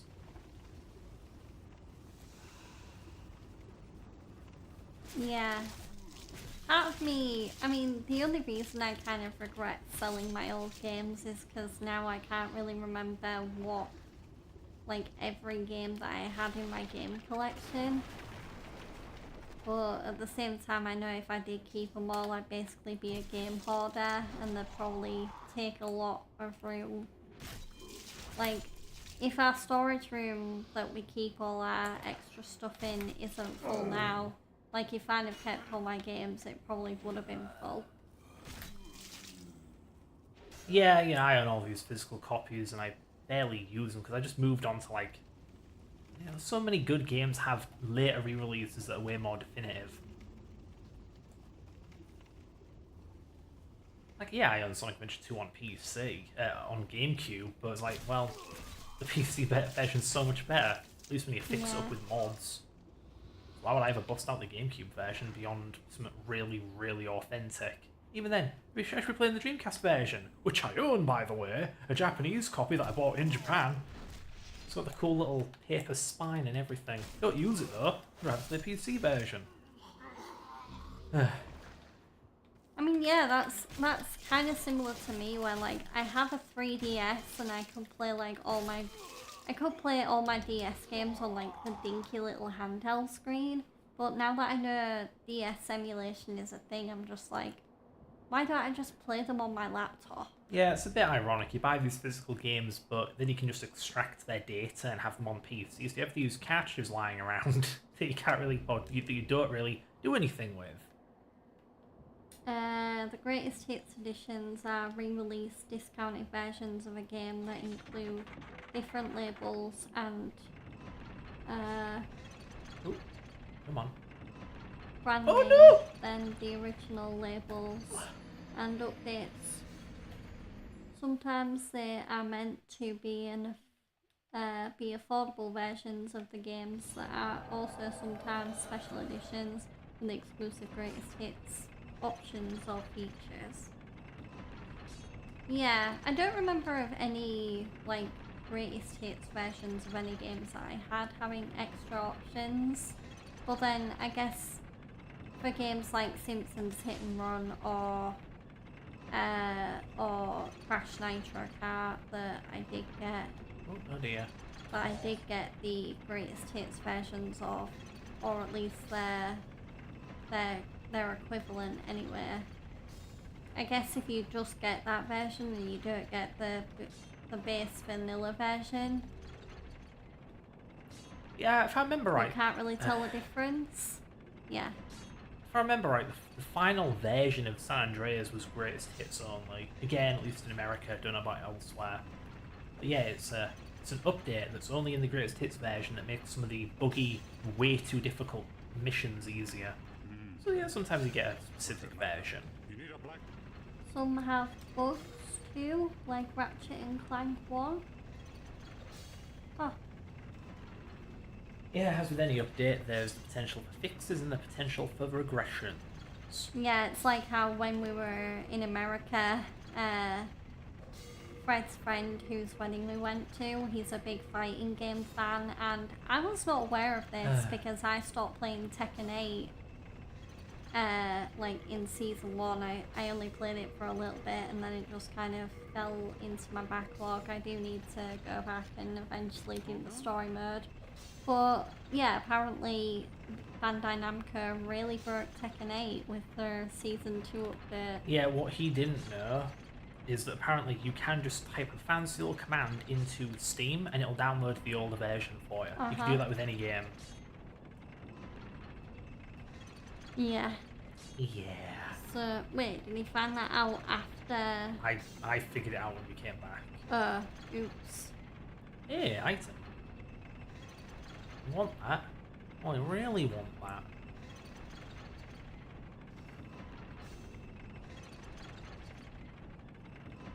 Just another reason I like Steam. The DRM, while I wish it wasn't there, is easily defeated if you're really picky about DRM. And you can download all the versions of games, and ironically, it's not physical, and that's kind of the benefit. Because like I said, having all of these boxes, these CDs, DVDs, Blu-rays, cartridges, like it's nice to physically have a copy of a game for the sake of like, what if the servers go down? But like, oh, you can have a digital game and just download it and keep it on a hard drive, and that'll hold way more data per, square inch than a bunch of cartridges and discs are. And Steam lets you do that, keep copies and backups of the digital games. Any version.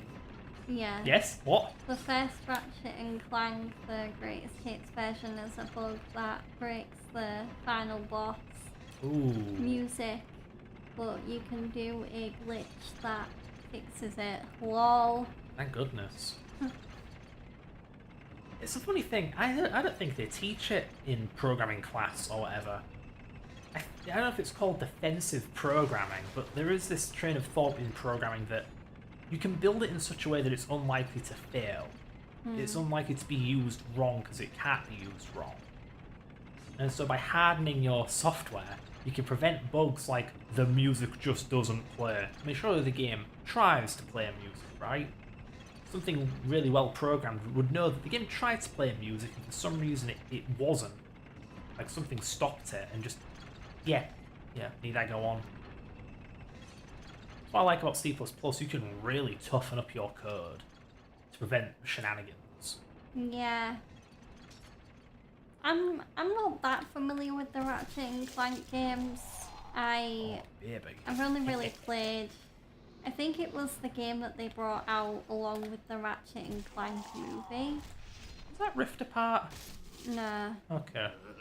There was Rift Apart's the latest one, and then there was just Oh, sorry. It was like a remake or reboot, wasn't it? there was just a game called Ratchet and Clank. Yeah, from the sounds of it, it's like it's the first game, but modified to fit the film's canon or something, which rubbed a few people the wrong way.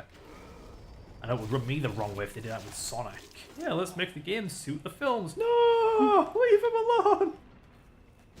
Well, I finally got to watch Sonic the Hedgehog 2 on the flight home from America, and I've already said this on stream, but I'll say it again for those that didn't hear it the first time, but Sonic 2 definitely is a lot better at Oh, God.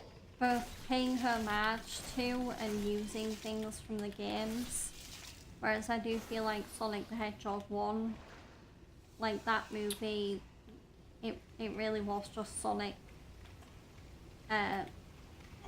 What's a polite word for fucking around? Oh, my. Faffing about. Faffing about in the real world. There we go. It's like the Mario movie, the original Mario movie, but backwards. So instead of real people in the wacky video game world, it's the wacky video game character in the real world, which Yeah. is very, very overdone. Like, it's always this cartoon character in the real world, never just the person, some random guy or whatever, who may or may not be the protagonist in the wacky world. It doesn't even help that they did basically do the first Sonic movie in a video game, because it's basically Frontiers. Because Frontiers kind of does take place in a real-ish world. I guess. The bug can be fixed for some and unfixable for others in Ratchet and Clank. I wonder Aw, why. That's a shame. Oh, is it like Does a it matter depend of... on platform? Does it depend on progress and decisions you've made elsewhere in the game? Like, you can lock yourself out of it. Oh wait, no, it can't depend on platform because it's PlayStation only. Duh.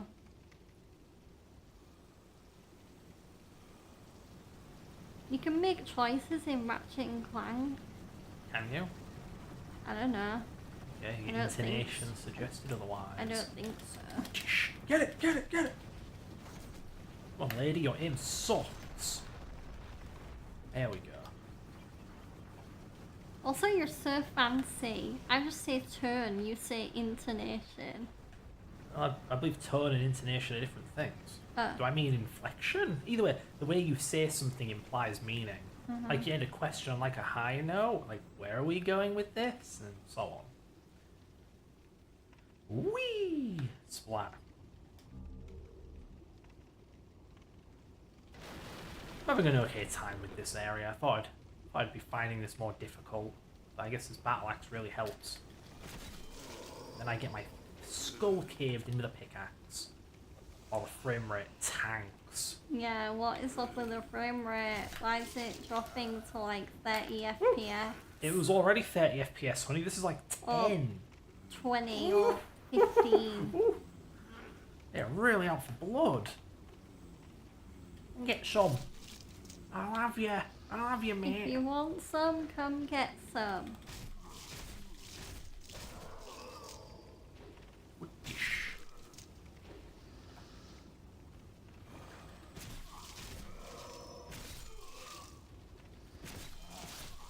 The hell is so bad? Eat some grass.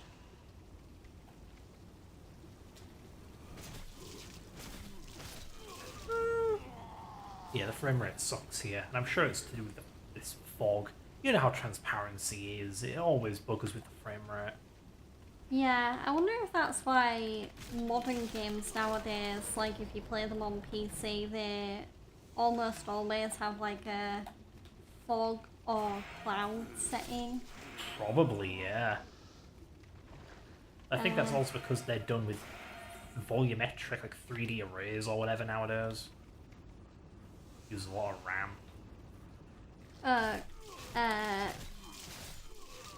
So Con is a fool apparently. It's a bug for the PS3 version and the original PS2 version doesn't have it. Well, yeah, ports are real good at breaking things. I mean, yeah, just look at GTA Definitive Edition. AKA the GTA trilogy we don't really talk about because it kind of sucks. Like Rockstar tried to redeem it with an update, and yeah, it does look a little bit better, but it's still not the version of San Andreas, Vice City, and GTA 3 that we wanted. Yeah, the thing is, when porting, you really need to be very, very conservative about it, very accurate to what the original game is doing. Don't try and be clever and think, oh, if I do this, it'll be better, because I guarantee you'll break something by doing that. For instance, Halo 1, ever since the original PC port back in the day, or was it the PC port? Either way, it's in Master Chief Collection. The audio's wrong, because they made the game engine able to play multiple songs at once, and the final level actually depends upon the game only being able to play one. So, during the final cutscene, this big emotional moment, the game's playing 2 songs and it sounds so dopey. They've never fixed it. I do feel like 9 times out of 10 when you come across a port though, it's not gonna be, like, it's not gonna work properly, or it's not gonna be as good as the original version. Oh, that's a lot of Nightbot fans. Wow. Yeah. But yeah, to some extent, I can actually forgive game publishers for just emulating their older games nowadays, because when you port them, yeah, you may get widescreen, you may get higher frame rate, but you make them with bugs, so it's pick your poison. Want to play it safe, or you want to get risky? Yeah, clearly my Nightbot is like catching up after my American break, because it's just like... Very funny, honey. Well, it usually does that if I have like a few days off stream. My Nightbot is just like, I'm just gonna, even though I have separate timers for all the commands, I'm just gonna dump them all at one time. Connor's been playing Dead Space a lot. Ooh. Oh, right, yeah, I think we went over this before. Oh my goodness, my health! And these things suck. Not a lot, but I mean, I am doing a Dead Space marathon of all 4 main games. Yeah, I think I remember you telling us about that. I mean, it sounds like it's going well, given the fact that you're not, like, immediately complaining about it.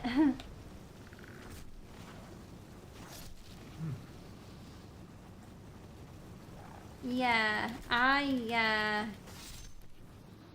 I'm gonna have to find a different way to play Dead Space Remake, because I recently got rid of PlayStation Plus because I just figured, why am I paying like 60 quid or whatever it is a year just to maybe get a few extra free games on my account, which, by the way, I can't play without PS Plus anyway. You need PS Plus to play any free games that you get.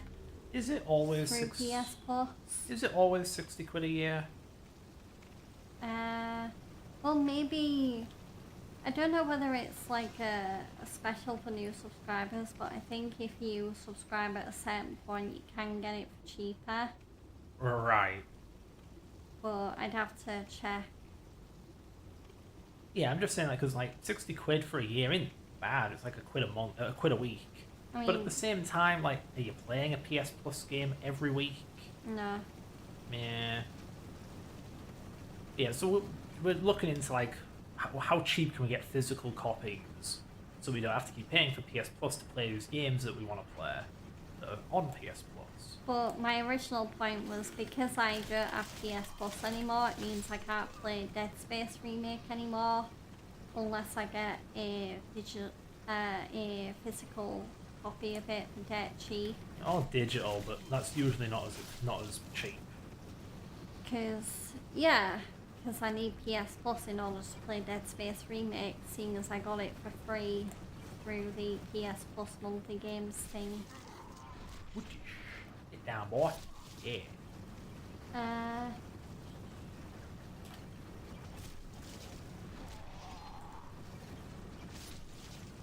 I mean, I feel like the only difference I've kind of become aware of from Dead Space Remake, from what I've played of it, is I think Fred said he doesn't remember the original. There's a scene in the remake where the protagonist, Isaac, takes off his helmet, and I don't think he ever does that in the remake. In the original. In the original, it's like at the ending, I think. Yeah. So now he just does it all the time, and I think he talks too. Yeah. In the remake. There are just new sections, new, not quite plot beats, but events. Like, there are characters that die immediately in the original that don't in the remake. They've changed a few things. Yeah. Fair few things. But I haven't played this one in forever, so I don't really remember the details. They could be even more different, I don't know.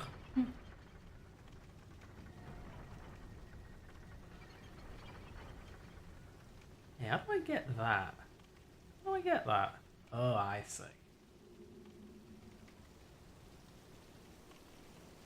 Yeah, I do think I have a preference when it comes to remakes, and I think I either want a remake to be like a retelling of the, like, either like the same story with, I don't know, gameplay improvements, or I'd want it to be, yeah, a similar story to the original, but with maybe a few differences.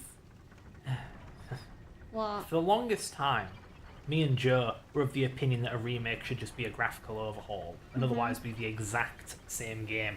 But that's pretty much what we got with Metal Gear Delta, and now we're not so sure if that's the ideal way to do it.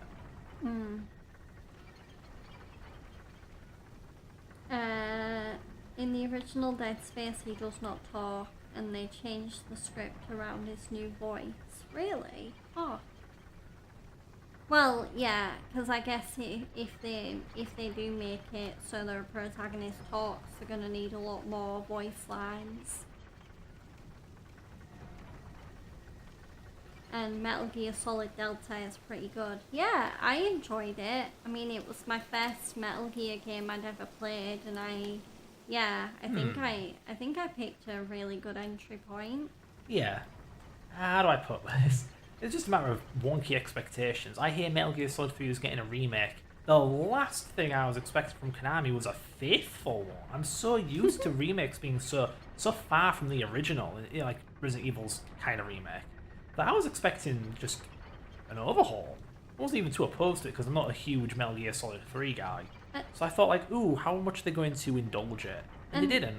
Yeah, and in the end, like, after I finished it, me and Fred both looked at each other, and, like, Fred's overall opinion about the game is, wait, is it really even a remake? It's that similar. It's so similar that I don't know whether it's actually just an enhanced port or not. But I do believe, since they added that multiplayer mode, it's got to be a proper remake, just a really accurate one, because there's no way they'd take such an old engine and deck it out with multiplayer and stuff. Yeah.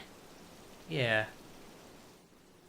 But yeah, like I say, I expect them to indulge the game some more. Like, ooh, more wildlife, more slow-paced gameplay. Maybe they'll bring back, like, the enemy emotion meters from MGS4, so you can psychologically manipulate the enemies.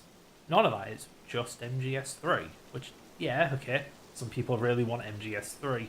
I wasn't expecting it to be MGS3, and now I'm thinking, like, maybe there is potential for a game to reimagine the original. It just has to line up with the vision of the original, which I don't think the RE2 and 3 remakes do, which is why I don't like them. Well, they're reimaginings, so I think they're reimagining it in the wrong direction. Sorry if there was any buffering or connection drops there. I just noticed my Twitch stream manager kind of went into offline mode for just a second. That was weird. So I don't know what caused it. It might have just been a glitch on my Twitch manager. But hopefully... A glitch on your Twitch. I mean, we are live, so hopefully you guys can Good. still hear us and figure out what we're talking about.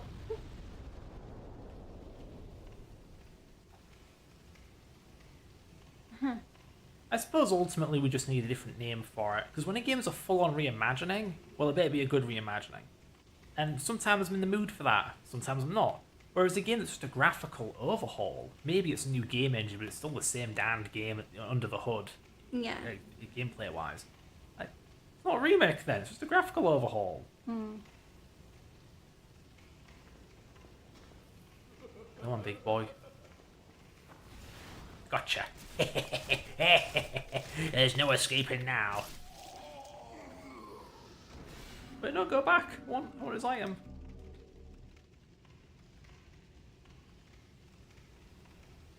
I mean, especially because... What? You go. Especially because it calls itself Delta. Like, if it wants to be this ultra-faithful graphical overhaul of Metal Gear Solid 3, why not just call it Metal Gear Solid 3? You know? By giving it a completely different name, it makes it sound like a reimagining. But it isn't. I was just gonna say, I think from what I've heard, Metal Gear Solid Delta is probably the remake the closest to an original remake I've ever played. Like, closest to the original game. I thought that's what Dead Space was going to be, but clearly I don't know the original well enough. No. And even I can spot some differences. Ooh, is that a big hole? There's a big hole around here. Where is it? Oh, it's plugged up. Good.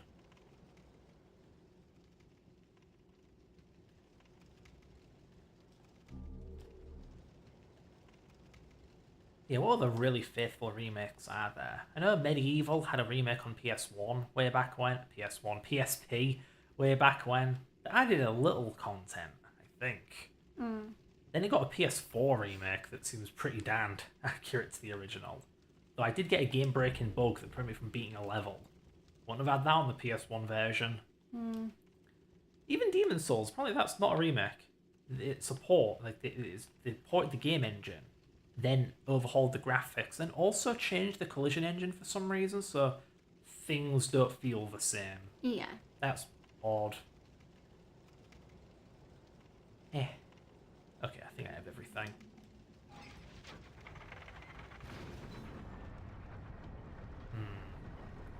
What? Just concerned, are we actually online? Yeah, we are. Better be. It says we're live on both Twitch and YouTube. Gonna make me paranoid now, Georgia. Now I don't know. I don't trust myself. How fitting we find a chunk of spider stone before this thing. Am I gonna be okay? I hope I'm gonna be okay. Just thinking, maybe I need a better shield. I do wonder what caused that momentary connection drop though. Like, is it the 2.4 gigahertz fighting with the 5 gigahertz? That's right, I never did turn off the 2.4. I don't know. Like, maybe the stream doesn't know what bitrate to be at, I don't know. Even though both bitrates are coming up excellent right now. That's why I brought this shield. Oi! Don't do that. Do your other attacks. Oh goodness. Oh dear. Oh no. Oh, You I'm might in be trouble. in trouble. Heal. Come on, I've got you to do one thing here.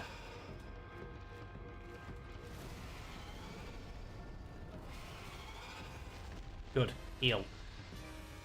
Huzzah. Yeah, ability shortage means the shield don't even bloody defend you. Mm-hmm. Oh, why does this weapon suck? This is doing no damage. Oh, goodness. I need to run away from that. Oh yeah, I remember you struggling with this boss Because on your first playthrough. how was I supposed to know the fire wouldn't reach all the way down? Yeah. Lacking. It's a shame. It would appear this boss is resistant to whatever kind of damage this weapon is, slashing or whatever. Don't do that. That's just rude. Oh, for God's sake. Yeah, if it's an axe, it'd be slash, right? Yeah. Look at that So damage. It could also be pierce because you can like straight up stab people with an Actually, yeah, axe. you're right. The sword I normally use is slash. So what the hell is this? It's different because it works on those armored, scaled men.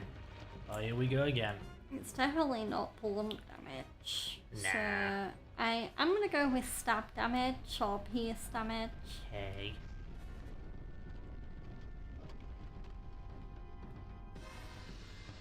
Right, back to the old grind. Also, honey, if we weren't live right now, the Twitch thing would like there wouldn't even be a preview. It'd just say offline. Good point, good point. So no need to be paranoid.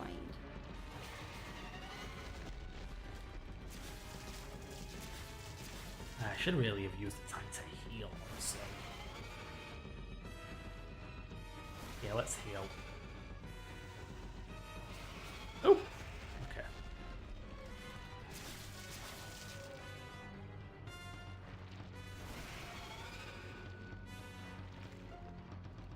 Oh god, not again. What I should do is when the boss makes itself available to be beaten up, I should switch to two-handed to do more damage. Yeah, that's a mechanic that didn't make it into Liza Pig. In this game, you can either have one item in one hand, one in the other, so you can have a shield. You can do that in Elden Ring. Yeah, okay, so you have to do that. Clearly, it's just a FromSoftware thing, and NeoWiz just didn't think to add it into Liza P. Neo Whiz. I don't know whether it's in Bloodborne. That doesn't seem to do much more damage at all. Maybe it doesn't matter whether it's one-handed or two-handed. It does create a more powerful attack when it's two-handed. Oh, there we go. It does actually do more damage. There we go. Yeah, you just need to hit it in the right place. Get rickety wrecked. Yay! GG's, honey. Good Georgia. Thank you. I like to think she's the best. Aw, yay! Thank you. You're welcome.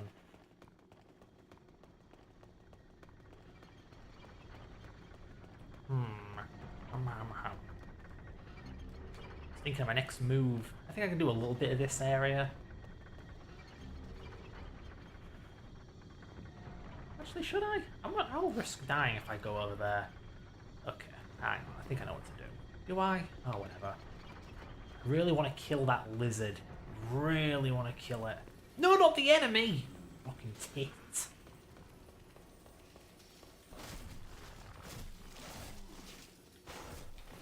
Come on. Is the lizard like the butterfly? Yes, it's very valuable. Whoa. Get out, get out, get I just out. realised I'm in huge freaking trouble. Get I'm out. human. I'm not a spirit. Heal. Oh, why would I waste a healing item like that? But you're nearly gonna die. Here, warp to the Nexus, get my health back. Oh, that was a stupid idea of mine. Hi, honey. Yeah, hi. Gee.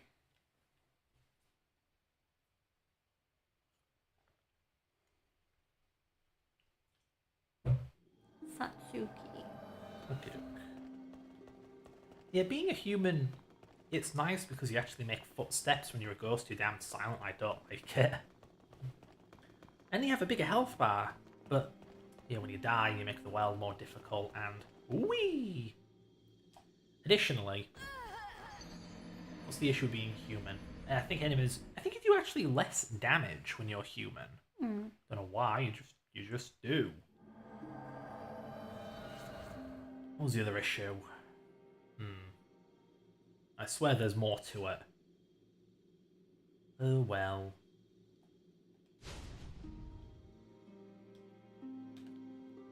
So I'm going to level up my character. I think I might be able to level up my weapon.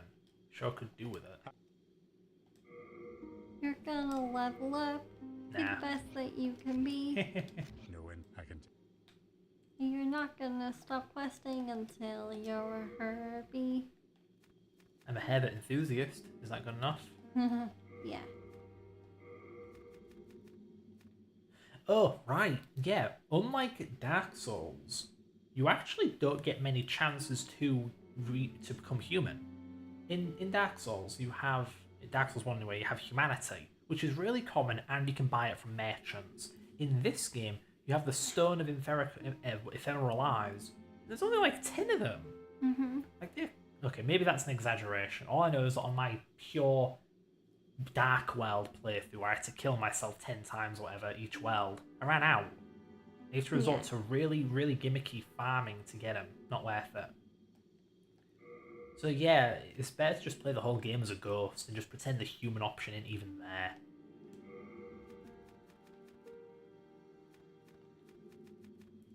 Also, compared to Dark Souls, like Lies of P, you have an equip limit.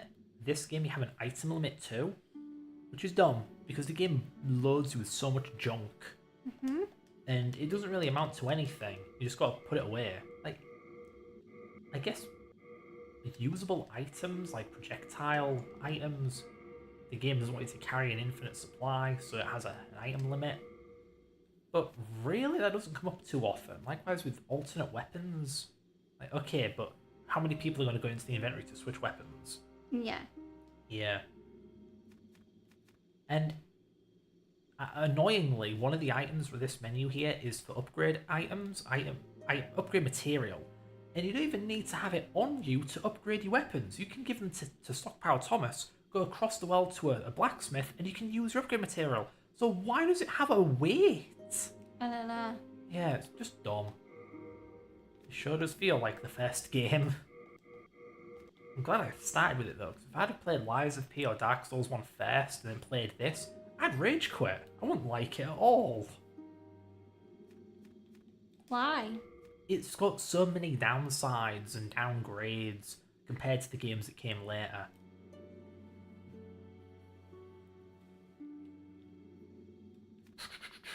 I won't need that. You have a hat. Okay, now to level up. Soul of the mind, key to life's ether. Just button mash Well the done. upgrade button. It's the only way to do it. You good? Yeah, I'm just thinking, well, 2 of Burrow King. I hate it, but even it seems like the game devs know. There's a shortcut to the boss if you feel like taking it.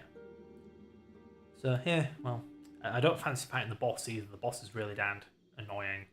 It's a very Lies of P boss, where you're encouraged to dodge around its attacks and like slash it in between attacks. Yeah.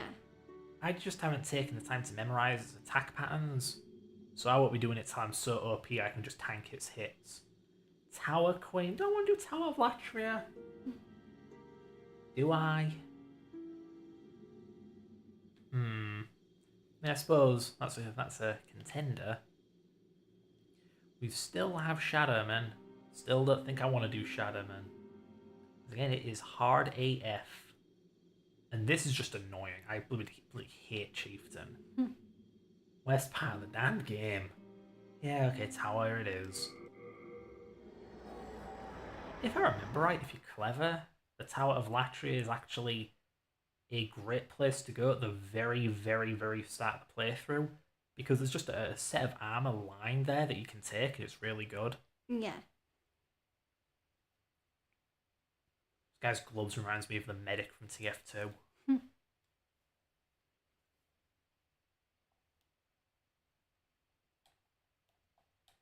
Hi. Thrilling. Yeah, I mean, I guess that might be the only upside to the Demon Souls remake. No loading screens. I'd hope there aren't any. Or very little loading screens. It's a PS5 game. Well, yeah, but, you know, fun fact, Sonic 1 and 2 and 3 on the Mega Drive, have loading screens, even though they're cartridge games, because they're decompressing stuff. If they didn't decompress stuff, the game would be huge. Which is probably why games nowadays are huge. That sucks. That sucks. Speaking of sucking, these enemies. Yeah, these fellas. You like Metal Gear? Because this game just became Metal Gear. If you let them catch you, you die.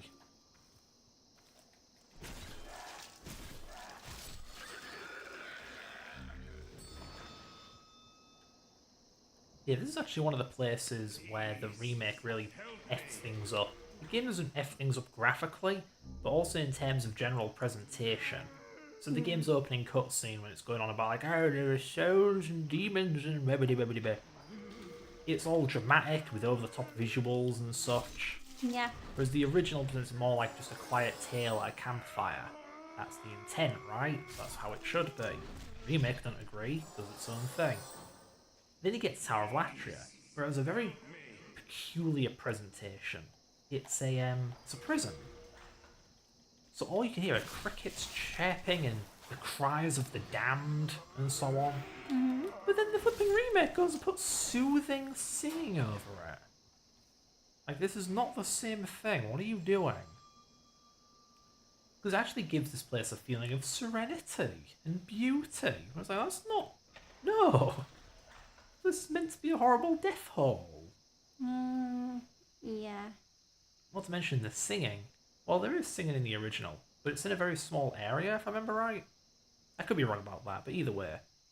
In the original, it's a rather unsettling bit of singing. Whereas in the remake, it's a proper song. And not only is it a proper song, it's a song that's... Well, how does the character know that song? Because, like, within the deep lore, that woman with the wax on her eyes, she knows the song. It's her song. She uses it to nurse the demons to sleep. So how does this random woman in a torture chamber know it? Because according to the original, she didn't. And the remake changes it just because, yeah.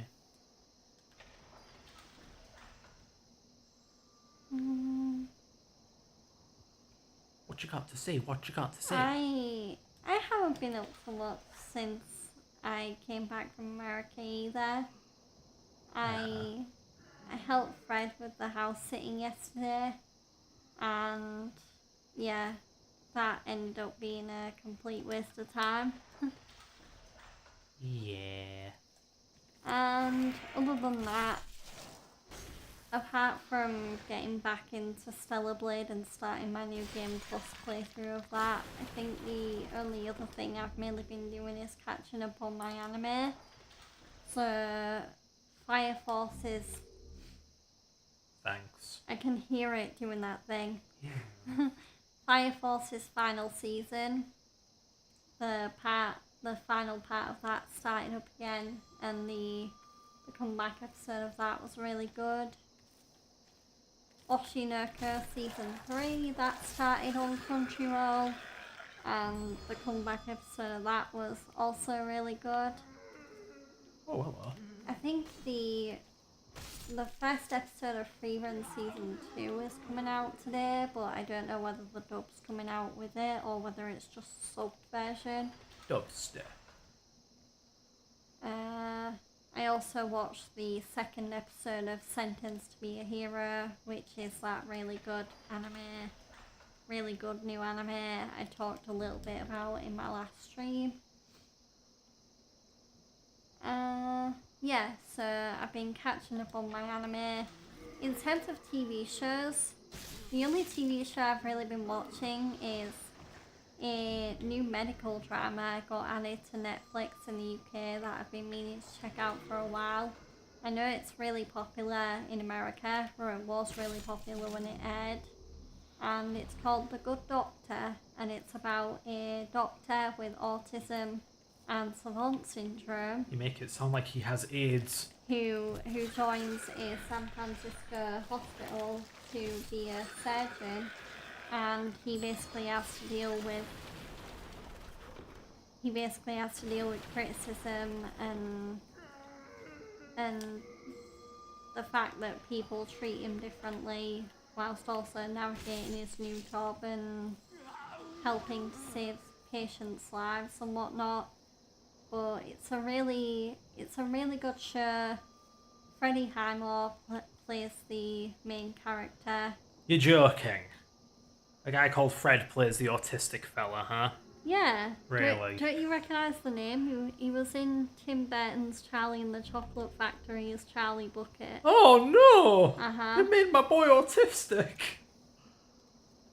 Yeah, so Freddie Highmore plays Dr. Sean Murphy really well, and I also really like the kind of special effects that they use to kind of visualize Sean's thinking. So he might be thinking like, a patient's having stomach issues, and then there might be like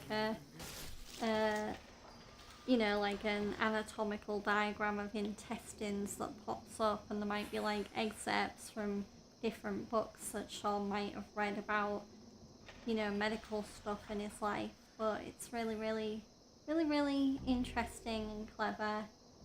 Not to mention it's got all the emotion and drama that you usually get from medical shows like that. So I highly recommend it. I just can't help but think, hey look, we're parading around the freak show. Hey look guys, autism, ha! He's got autism. He has the autism disease, fellas. Yeah. Never mind the savant syndrome he clearly also has. Fred's a bit more critical about the show than I am, but then... You have Asperger's. I prefer that I am Aspergic. Okay, you're Aspergic. Do you say that a gay person has the gay? Like it's a disease? No. No. Harumph. Yeah, on principle it rubs me the wrong way, but... Well, it is handled a bit weird, because, I mean, the guy is autistic and has savant syndrome, whatever the hell that's supposed to be. Obviously, it's the whole... He's so obsessed with... Super intelligent. He's so obsessed with medical stuff that he never took much time to get good at anything else, including socialising or getting people. But it's like, yeah, how do you separate the two? Because this guy's, like, really autistic. Mm-hmm. But again, that's probably, like, the savant part of him not having time for much of anything else. Whatever. But yeah, it's just, he comes off pretty strong, you know? Then there's an episode where he meets another one of his kind, and he's even more over-the-top stereotypical. Uh-huh. He's like, I don't even know how to put it. I don't think even Down syndrome's that bad. This guy is just, ooh. Yeah, it reminds me of that bloody, what was it, that, the Sia film, right? Sia. Music. That, people saw that and got offended, and now there's this, and it's like, this isn't offensive? Yeah, okay. Well, I mean, one of the criticisms of the show is how it handles autism. Oh, really? Yeah. I don't watch a show and then Google its criticism, goddamn. Well, I just happened to come across that criticism whilst I was researching the show. Okay. Because whenever I watch a new show, I like to research who's in it, whether people like it, without digging up spoilers, of course. I don't even talk normal. I think I talk normal, accent aside. I blame my teeth. Yeah, whereas Freddie Highmore's character is like, he does not need to go home. He needs a laparoscopy or I don't something need like love. that. I don't need love. Yeah. I need a TV. Kind of very robotic and stoic and emotionless. Like, again, okay, in the more extreme, like, not circumstances, the most extreme cases, sure. But like, not every autistic guy is Chris Chan. It's like making a show about a gay guy. It's like, hey guys, it's just me and myself. You know, it's like really over the top. I feel like Silas from Walking Dead Well Beyond, the one spin-off of The Walking Dead that nobody likes. I feel like Aw. he's a better representation of autism, even if he is more the Aspergic kind. Yeah.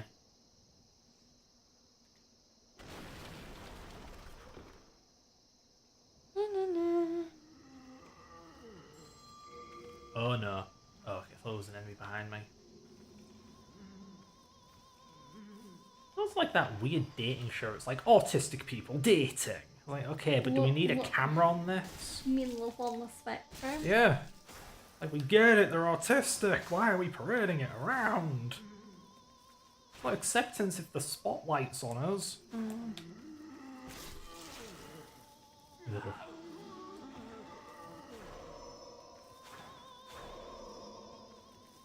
I mean, what, is it not a matter of acceptance, but... I do wonder why media feels like it needs multiple ways of showing awareness for something. I don't think it may not be a matter of awareness. I mean, it's a medical drama. Who's that popular with? Older generation, right? So is it meant to be a kind of education thing? Like, here's what the autistic are actually like. Don't be so judgmental. It was a bit patronising in that regard. Look at this dating show. See, they're not that weird. Again, who watches dating shows? Oh, look at this show where people get naked and show off their vaginas and penises on TV. What were they thinking with that one? You know the one I'm on about, right? Yeah. Naked That's it, Attraction. yeah. I don't even consider myself a prune, even I'm like, this is excessive. Like, wow. I get being sex positive, but my god, keep it in the bedroom. Yeah, Can we at least agree on that? Don't put it on TV for millions of people to see. Not like we were far off of that to begin with, I suppose. When you got stuff like Black Mirror just constantly like, oh boy, dicks and vaginas every 10 seconds. And also, like, loads of sex scenes. Yeah. Is this one gonna cat me? No. Okay. Oh my god, it's an Iron Maiden. Which apparently didn't actually exist. Really? It's a neo-gothic thing invented by the Victorians, apparently. Yeah, there's that armour. That really, really good armour. Actually, was it? Let me check. I think there's a second... Oh no, this is black leather. Okay, fine, whatever. It's on the bottom floor. It's like Royal Knight armour, and it's really good. Fluted Knight armour, I believe. Hey, buddy. Ooh. Just what I need.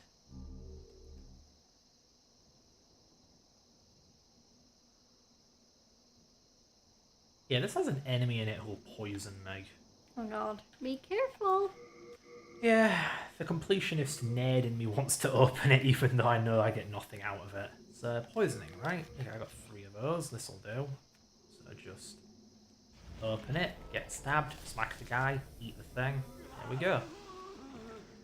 And I got no you reward. did it. And I'm hurt rather badly. I'm a bit low on herbs. There's a... You win some and you lose some with this kind of system. Because you can have infinite healing items, or near infinite, or you can have no healing items. Imagine playing Dark Souls with no healing items. That's the reality. Yes. Oh, for fuck... That's what I get for being distracted. Oh. I wanted you to win, not lose. Yeah. Where do I go from here? That was a dead end. Maybe I have to go downstairs more. Please, help me. Actually, am I back at the beginning? May as well teleport and get my damn health back. Maybe level up. Maybe buy some grass. Your yogurt. Speaking of which, we need to buy more coconut yogurt. Oh, It was rather nice. Fred got this actually heavenly coconut yogurt from one of our local supermarkets. And it's also Greek style, so it's extra creamy. But it was amazing. Ah, goody, here we go. Give me maybe 10 of those. Where did you get it from? Just the old day. Ah, Soul life's ether. How many souls do I need? 2,500. I am Great. I had that earlier, but not anymore. Late moon, full, new. There we go.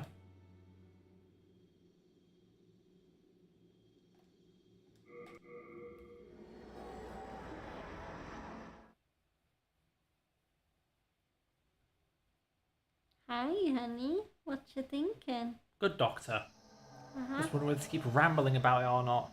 Because the common, whenever I criticise anything about autism representation or whatever, people are always so quick to go, well, it's a spectrum, you don't count. Like, cool, just because there are more autistic people than me doesn't mean I can't complain when the stereotypes are a bit much. Ugh. Like, are people even aware? Like, it's all well and good that they go, oh, there's a spectrum. Yeah, but the people who the shows are clearly made for, do they know? They do know they're not all like this, right? I don't think they do. Why? Otherwise, why would they be constantly depicting them like that? No, I'm going the wrong way. Where am I going? Well, and I'm sure Good Doctor isn't even the first show to make that mistake. Question mark. Here we go. Oh, right. Yeah.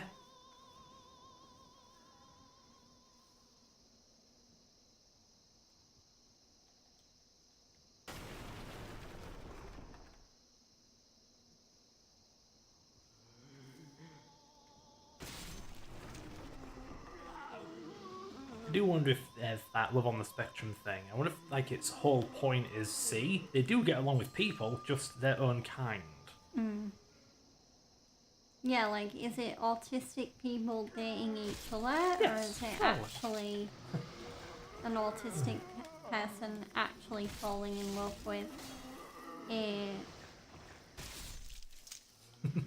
There it is. I was waiting for it. a normal? Do you feel bad now? Yes.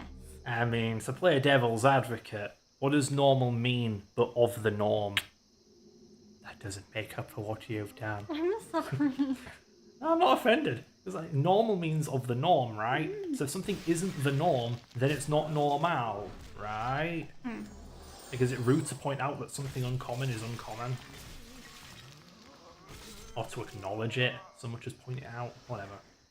I don't mind, I say it too. I have the... Ooh! I have the N-word pass. Not that one! The other one!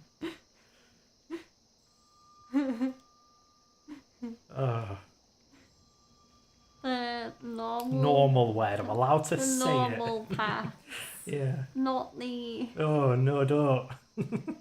G-Dog, no! I won't. Not the word used to describe black people. Oh my goodness, guys. We get it. Uh-huh.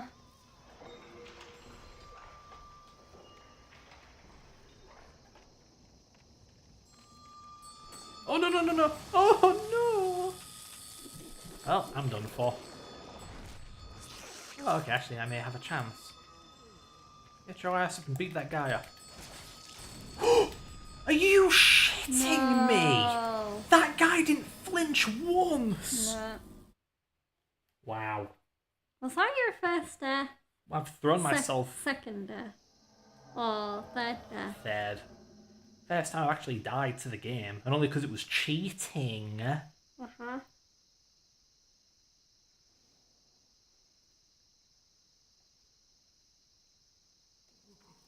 Oh, hello. Cutie. Thanks. I wonder if I'll actually get to the end of this level before the time limit is up. Handle it? Yeah, you know, a stream time thingy. I don't know. Go. When you mean get to a level, you mean beat the boss and everything, right? Yeah, this game's broken down into levels. Each level ends with a boss. I think Chugs would call them areas, not levels. Yeah, I wish this wouldn't keep happening. These enemy types are bozos. There, take that. Yeah, you got that one. Now I have the munchies.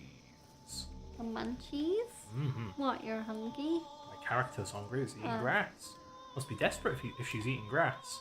He eating that grass. Yeah. Squishy.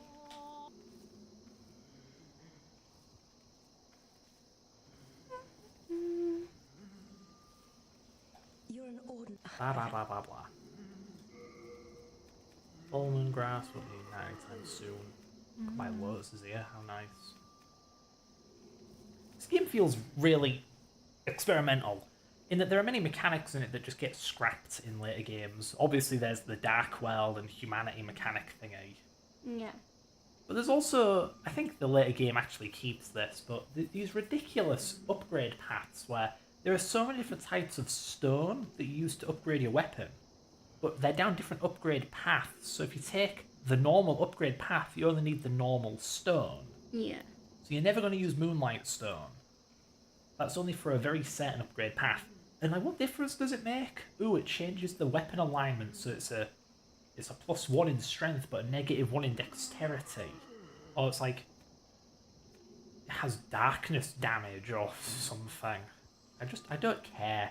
And I'm pretty sure no one really cares, because later games, Lies of P doesn't have it. Like, that's the streamlined game, and it doesn't have it. Nor does it have, like, magic, or shields, or the double-handing. It's all gone, it trims the fat.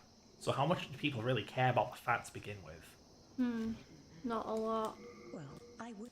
Yeah, it's like I say, it's weird playing a game where it seems like the majority of the game's mechanics are ignored by the typical player. Because when people talk about Dark Souls, they're talking about the difficulty, the whole lose souls on death kind of thing, come back and pick them up. They're not talking about, ooh, you can do magic class or archer class. No. All they're talking about the boss fights. Yeah.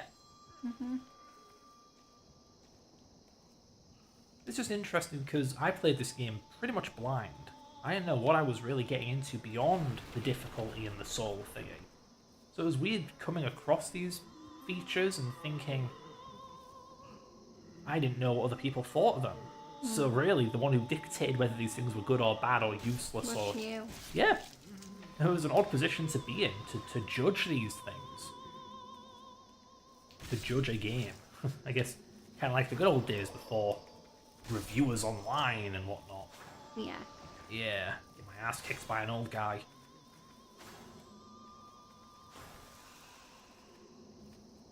There we go.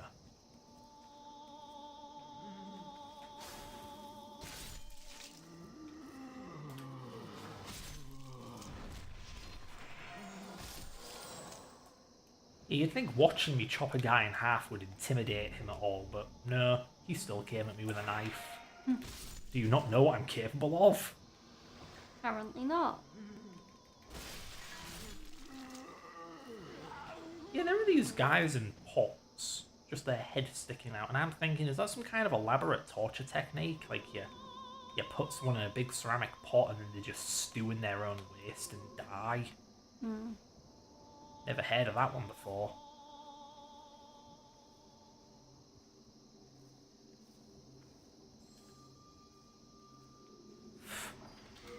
Hearing a guard's bell ringing scares the heck out of me.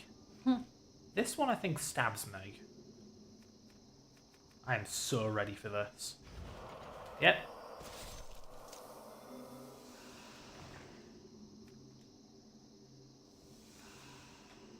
There we go. What does that one do? Oh, these are just corpses with goodies on them. Okay. Nice frame rate. You can tell this is a PS3 game. Well, it's a bit weird because this is a PS3 exclusive.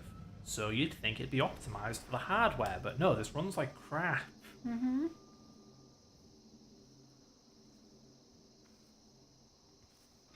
Sounds like that. I guess the engine really wasn't that optimized. Sorry. What's that guy doing over there? Oh, right, he's on the other side of the hall. Okay. Because this is the same engine as Dark Souls.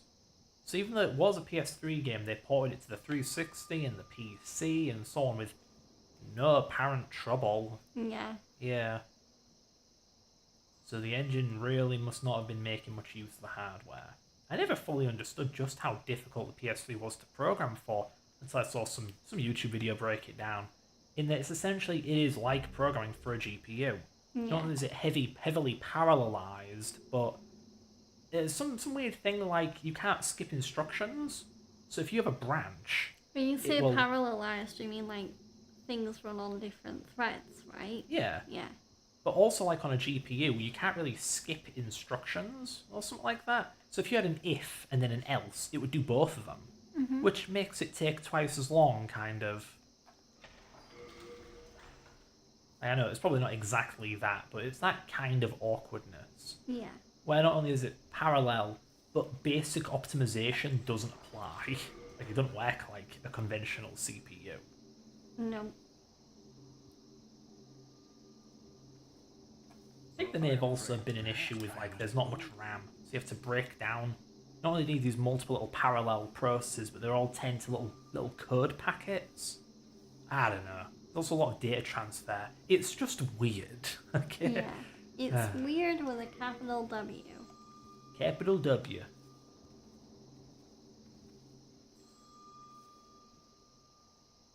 The thing is, I believe this was also kind of an issue with the PS2. The PS2 was also awkward to work with, but it's powerful. Damn powerful. Yeah. And yet people didn't seem to have much of an issue making PS2 games, now did they? I mean, I say that. Shadow the Hedgehog, no. Sonic Heroes, like the PS2 version's the worst one. Yeah. Like it runs at 30 FPS, runs like crap, the textures are low res or something. So clearly it's possible to use the hardware the wrong way. Yeah. Yeah. Yeah, honey. But the PS2 wasn't as weird as the PS3 in that it's not parallel or anything. It's just got a quirky GPU that just does a bunch of stuff to a frame buffer or something. I don't know. I think I've run out of novel PS2 information already. Are you gonna finish this level yet or what? You got No, I don't almost think. 8 minutes. I don't think I am. I'm gonna get close, but then I'm gonna run out of time. I suppose I could try winging it and just go for the boss without doing the level fully and just come back later if we do this again. So it's worth a go, it's less boring. Oh no! Ooh, dearie me, the prison guard can see me.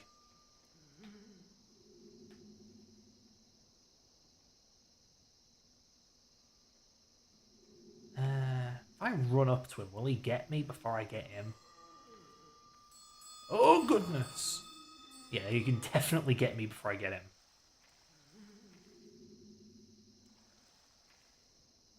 I'm in my cell. I'm just a prisoner, I've leave me done be. nothing wrong.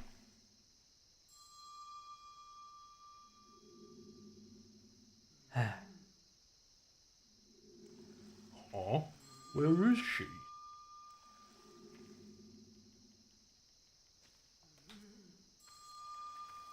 Not good, not good. Bail, bail. Fail. Jeez, these guys don't flinch. No. The big fat guys who throw fire at me, they'll flinch, but these guys won't. That's funny that the game has ragdoll physics for the dead bodies. I mean, what do you expect from a 7th gen game? They loved their ragdolls. Yeah. Got so sick of it too. I was just finding it the dumbest thing ever when you shoot an enemy to death and they just go limp. Like, I liked how Halo 1 did it. It was baked animations.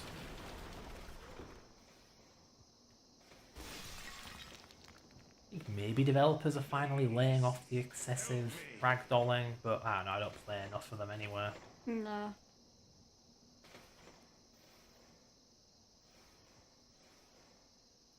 Yeah, I believe up next is the very bottom floor of the prison. Then there's a brief exterior area. And then the boss. Well, I don't know if you'll get to the boss. Yeah, exactly. So you might as well just take your time. I know there's one of those lizard things around here. Also, this big annoying thing. Big annoying thing. Yeah, angry meatball. Oh god. Look at it go. Yeah. Oh. Really taking a bite out of here. It's a good way to do this. Can I attack the wall? I said, can I attack the wall? No! It can just hit me through the wall instead. Real fair. Literally unfair. Good gosh. Oh, this is just pity.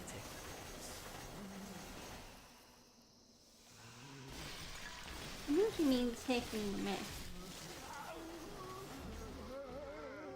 Well, you're entitled to your opinion. No matter how wrong it may be. Oh. I was just using a nicer word. Taking a Mickey. Taking a Mickey Mouse, are ya? Mm-hmm.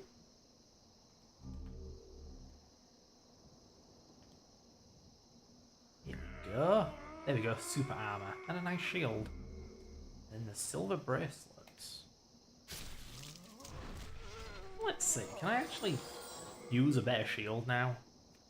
It does have better defense. It's a little heavier. Yeah. Oh, I can't wield it because my strength's too low. Never You're mind. too weak. I'm a weakling. Yeah, they get real cruel in this area. Because you can see how it's so dark I can't see anything. There's actually a hole in the floor, and if you fall into it, you die. You don't have much of a way of knowing that it's there. In fact, they actually bait you towards it with one of those crystal lizards. So you'll chase the lizard, then it'll just cannonball into the hole, and you'll follow it like a damned idiot. Yeah. Yeah, the Not game is... realizing it's a death trap. Yeah, the game is banked on you being stupid. Let's see if I fall for it. No! Oh, thank goodness. You finally have some good aim. You got it. Yeah. And it's just some moonstone, so I genuinely don't care. Look if any useful stuff in these rooms. Here's one. I definitely missed something earlier. I was meant to reach the exterior area early. I didn't. No. Yeah, so I took a wrong turn somewhere. You took a wrong turn somewhere. Took a wrong turn at Albuquerque. Oh.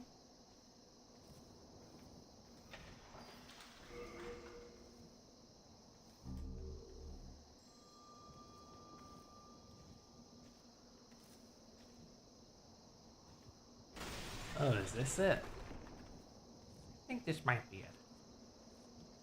Wee wee? Yeah, I believe this is the brief outdoor area. I don't remember if there's actually a reason to come out here beyond that one item. I know you come here on the outside for a special item, but that's later. I think. I have to like backtrack. Uh-huh. Uh-huh. Oh, there's two Yeah, items. baby. How nice. Yeah, so far I'm finding this so much more comfortable than Dark Souls. Yeah. Like I said, starts off high, but ends off really damned low. That's a death hole, What, isn't Dark it? Souls? Yeah, Dark Souls. With this, I feel like the player scales with the difficulty. In fact, the ending of this game may be a bit too easy. Run, woman, run! You definitely do. I mean, yeah, you might feel that way about the final boss of Lies of P. Yeah, I do dread getting to the final area of that game because it is such a difficulty ramp. Well, yeah, because it goes really hard and then it goes really easy. Black Sage is really hard, and then Simon Manus is really easy compared to that. Yeah, I think there might be a trend with these games really. They have the penultimate boss is actually the true final boss, and the real final boss is just a pat on the back like, hey, you did it! Even Borderlands 3, like the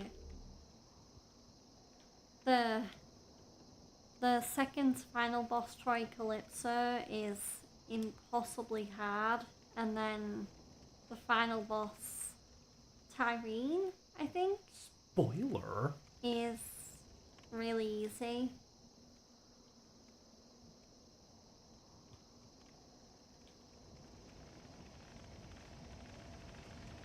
I don't have anything to add. Also, why do you care? You're not gonna play Borderlands. Tell me about it. Especially because, I mean, you probably get really annoyed at it, given how most of the enemies in that game are bullet sponges. Yeah, that was always freaked me out. Like, what do you mean it's a game where you go full auto on an enemy and it just won't die? And instead it kills you. The game's bullshit. And what can I say? I play Halo. It's just how I'm used to it. I believe I got the item. And it's just about 3 hours. Oh, okay. Man, I really wanted to get to the boss. Yeah, I got a key and I can't remember where I use it. Mm-hmm.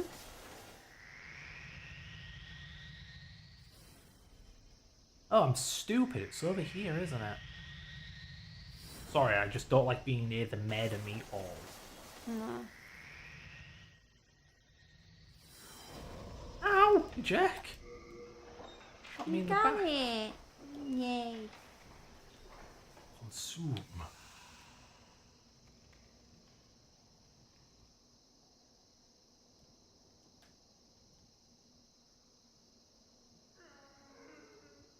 That's it. Wow, so anticlimactic. What do you mean it's locked? Sorry, I'm having a moment here. What do you mean locked? Okay, I've clearly done something wrong. Clearly. Was that item I picked up not a key? I clearly was not paying attention. But yeah, I suppose. I guess I'll just head back to the dam to start and yeah, I can wrap things up there. Great. Woo. Okay. Sad face. Oh.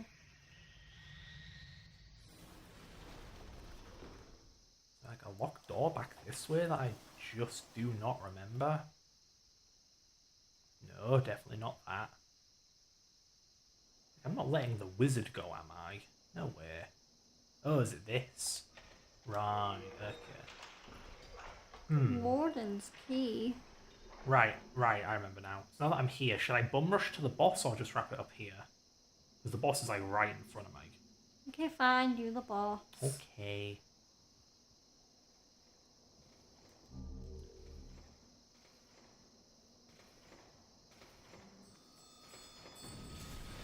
Oh, his buddy is after me.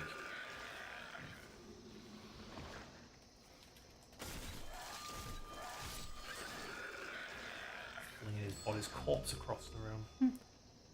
Most inconsiderate.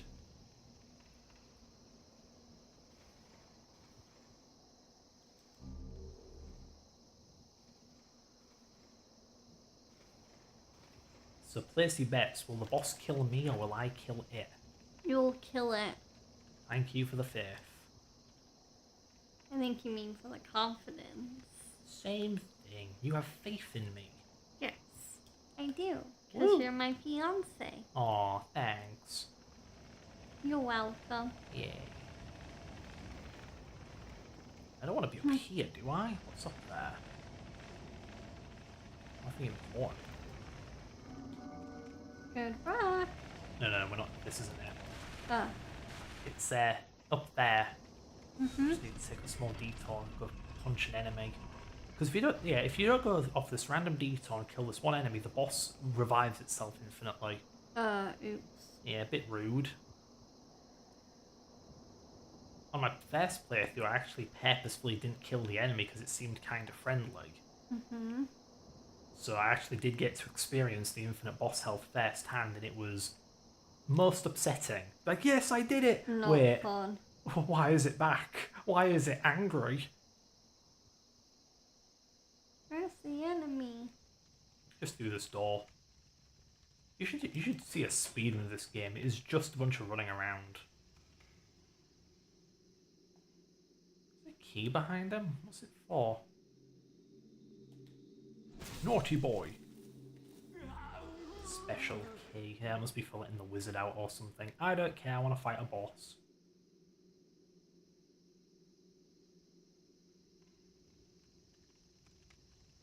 shortcut down here. Where? Here. There. Just land properly, grab an item. Widow's Lotus. Oh! Oh god. You scallywag! Oh god damn it, she's got his gun back out.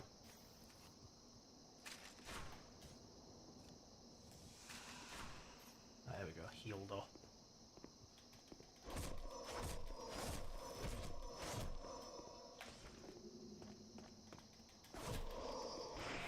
What? There we go, got her. There we go.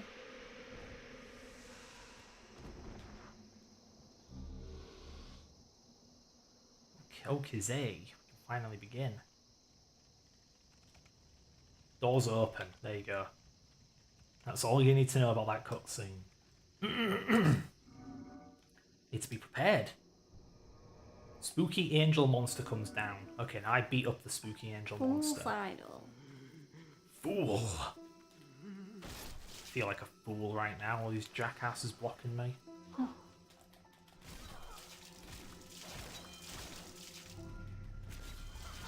Okay, now she's going to spawn, but I've like copies. Can you attack? That's not the real one. Oh dear. Oh, now they're laying booby traps. Oh goodness.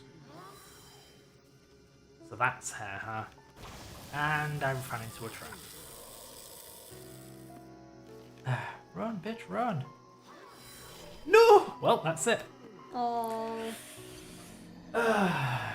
There's my bad memory, because I saw it drop 4 traps. I know first, I knew the first one was in front of me. But then I saw one to the right, and I wanted to go to the right.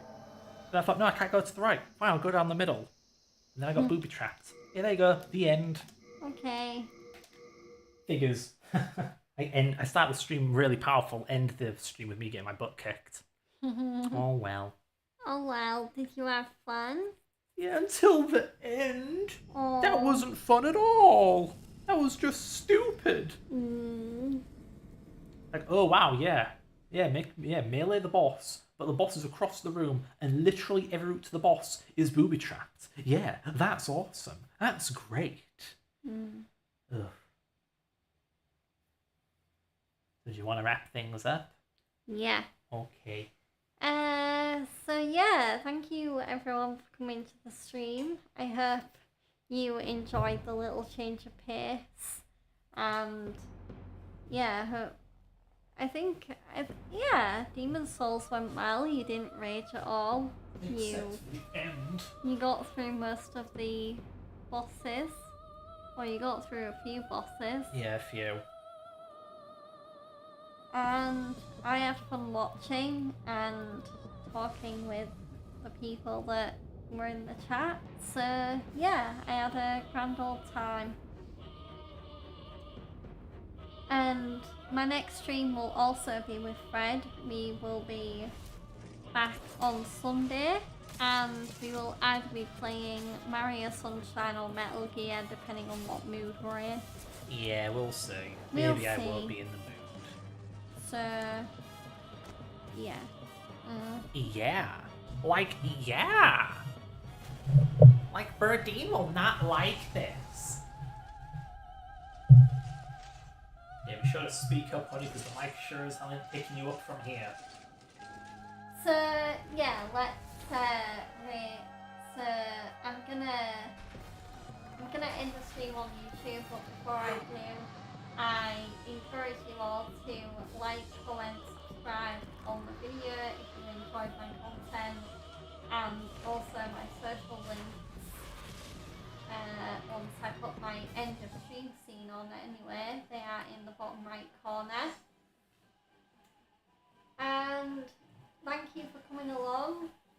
And me and Fred will hopefully see you all again on Sunday at 4 PM. So yeah, until next time YouTube, bye bye. Bye bye.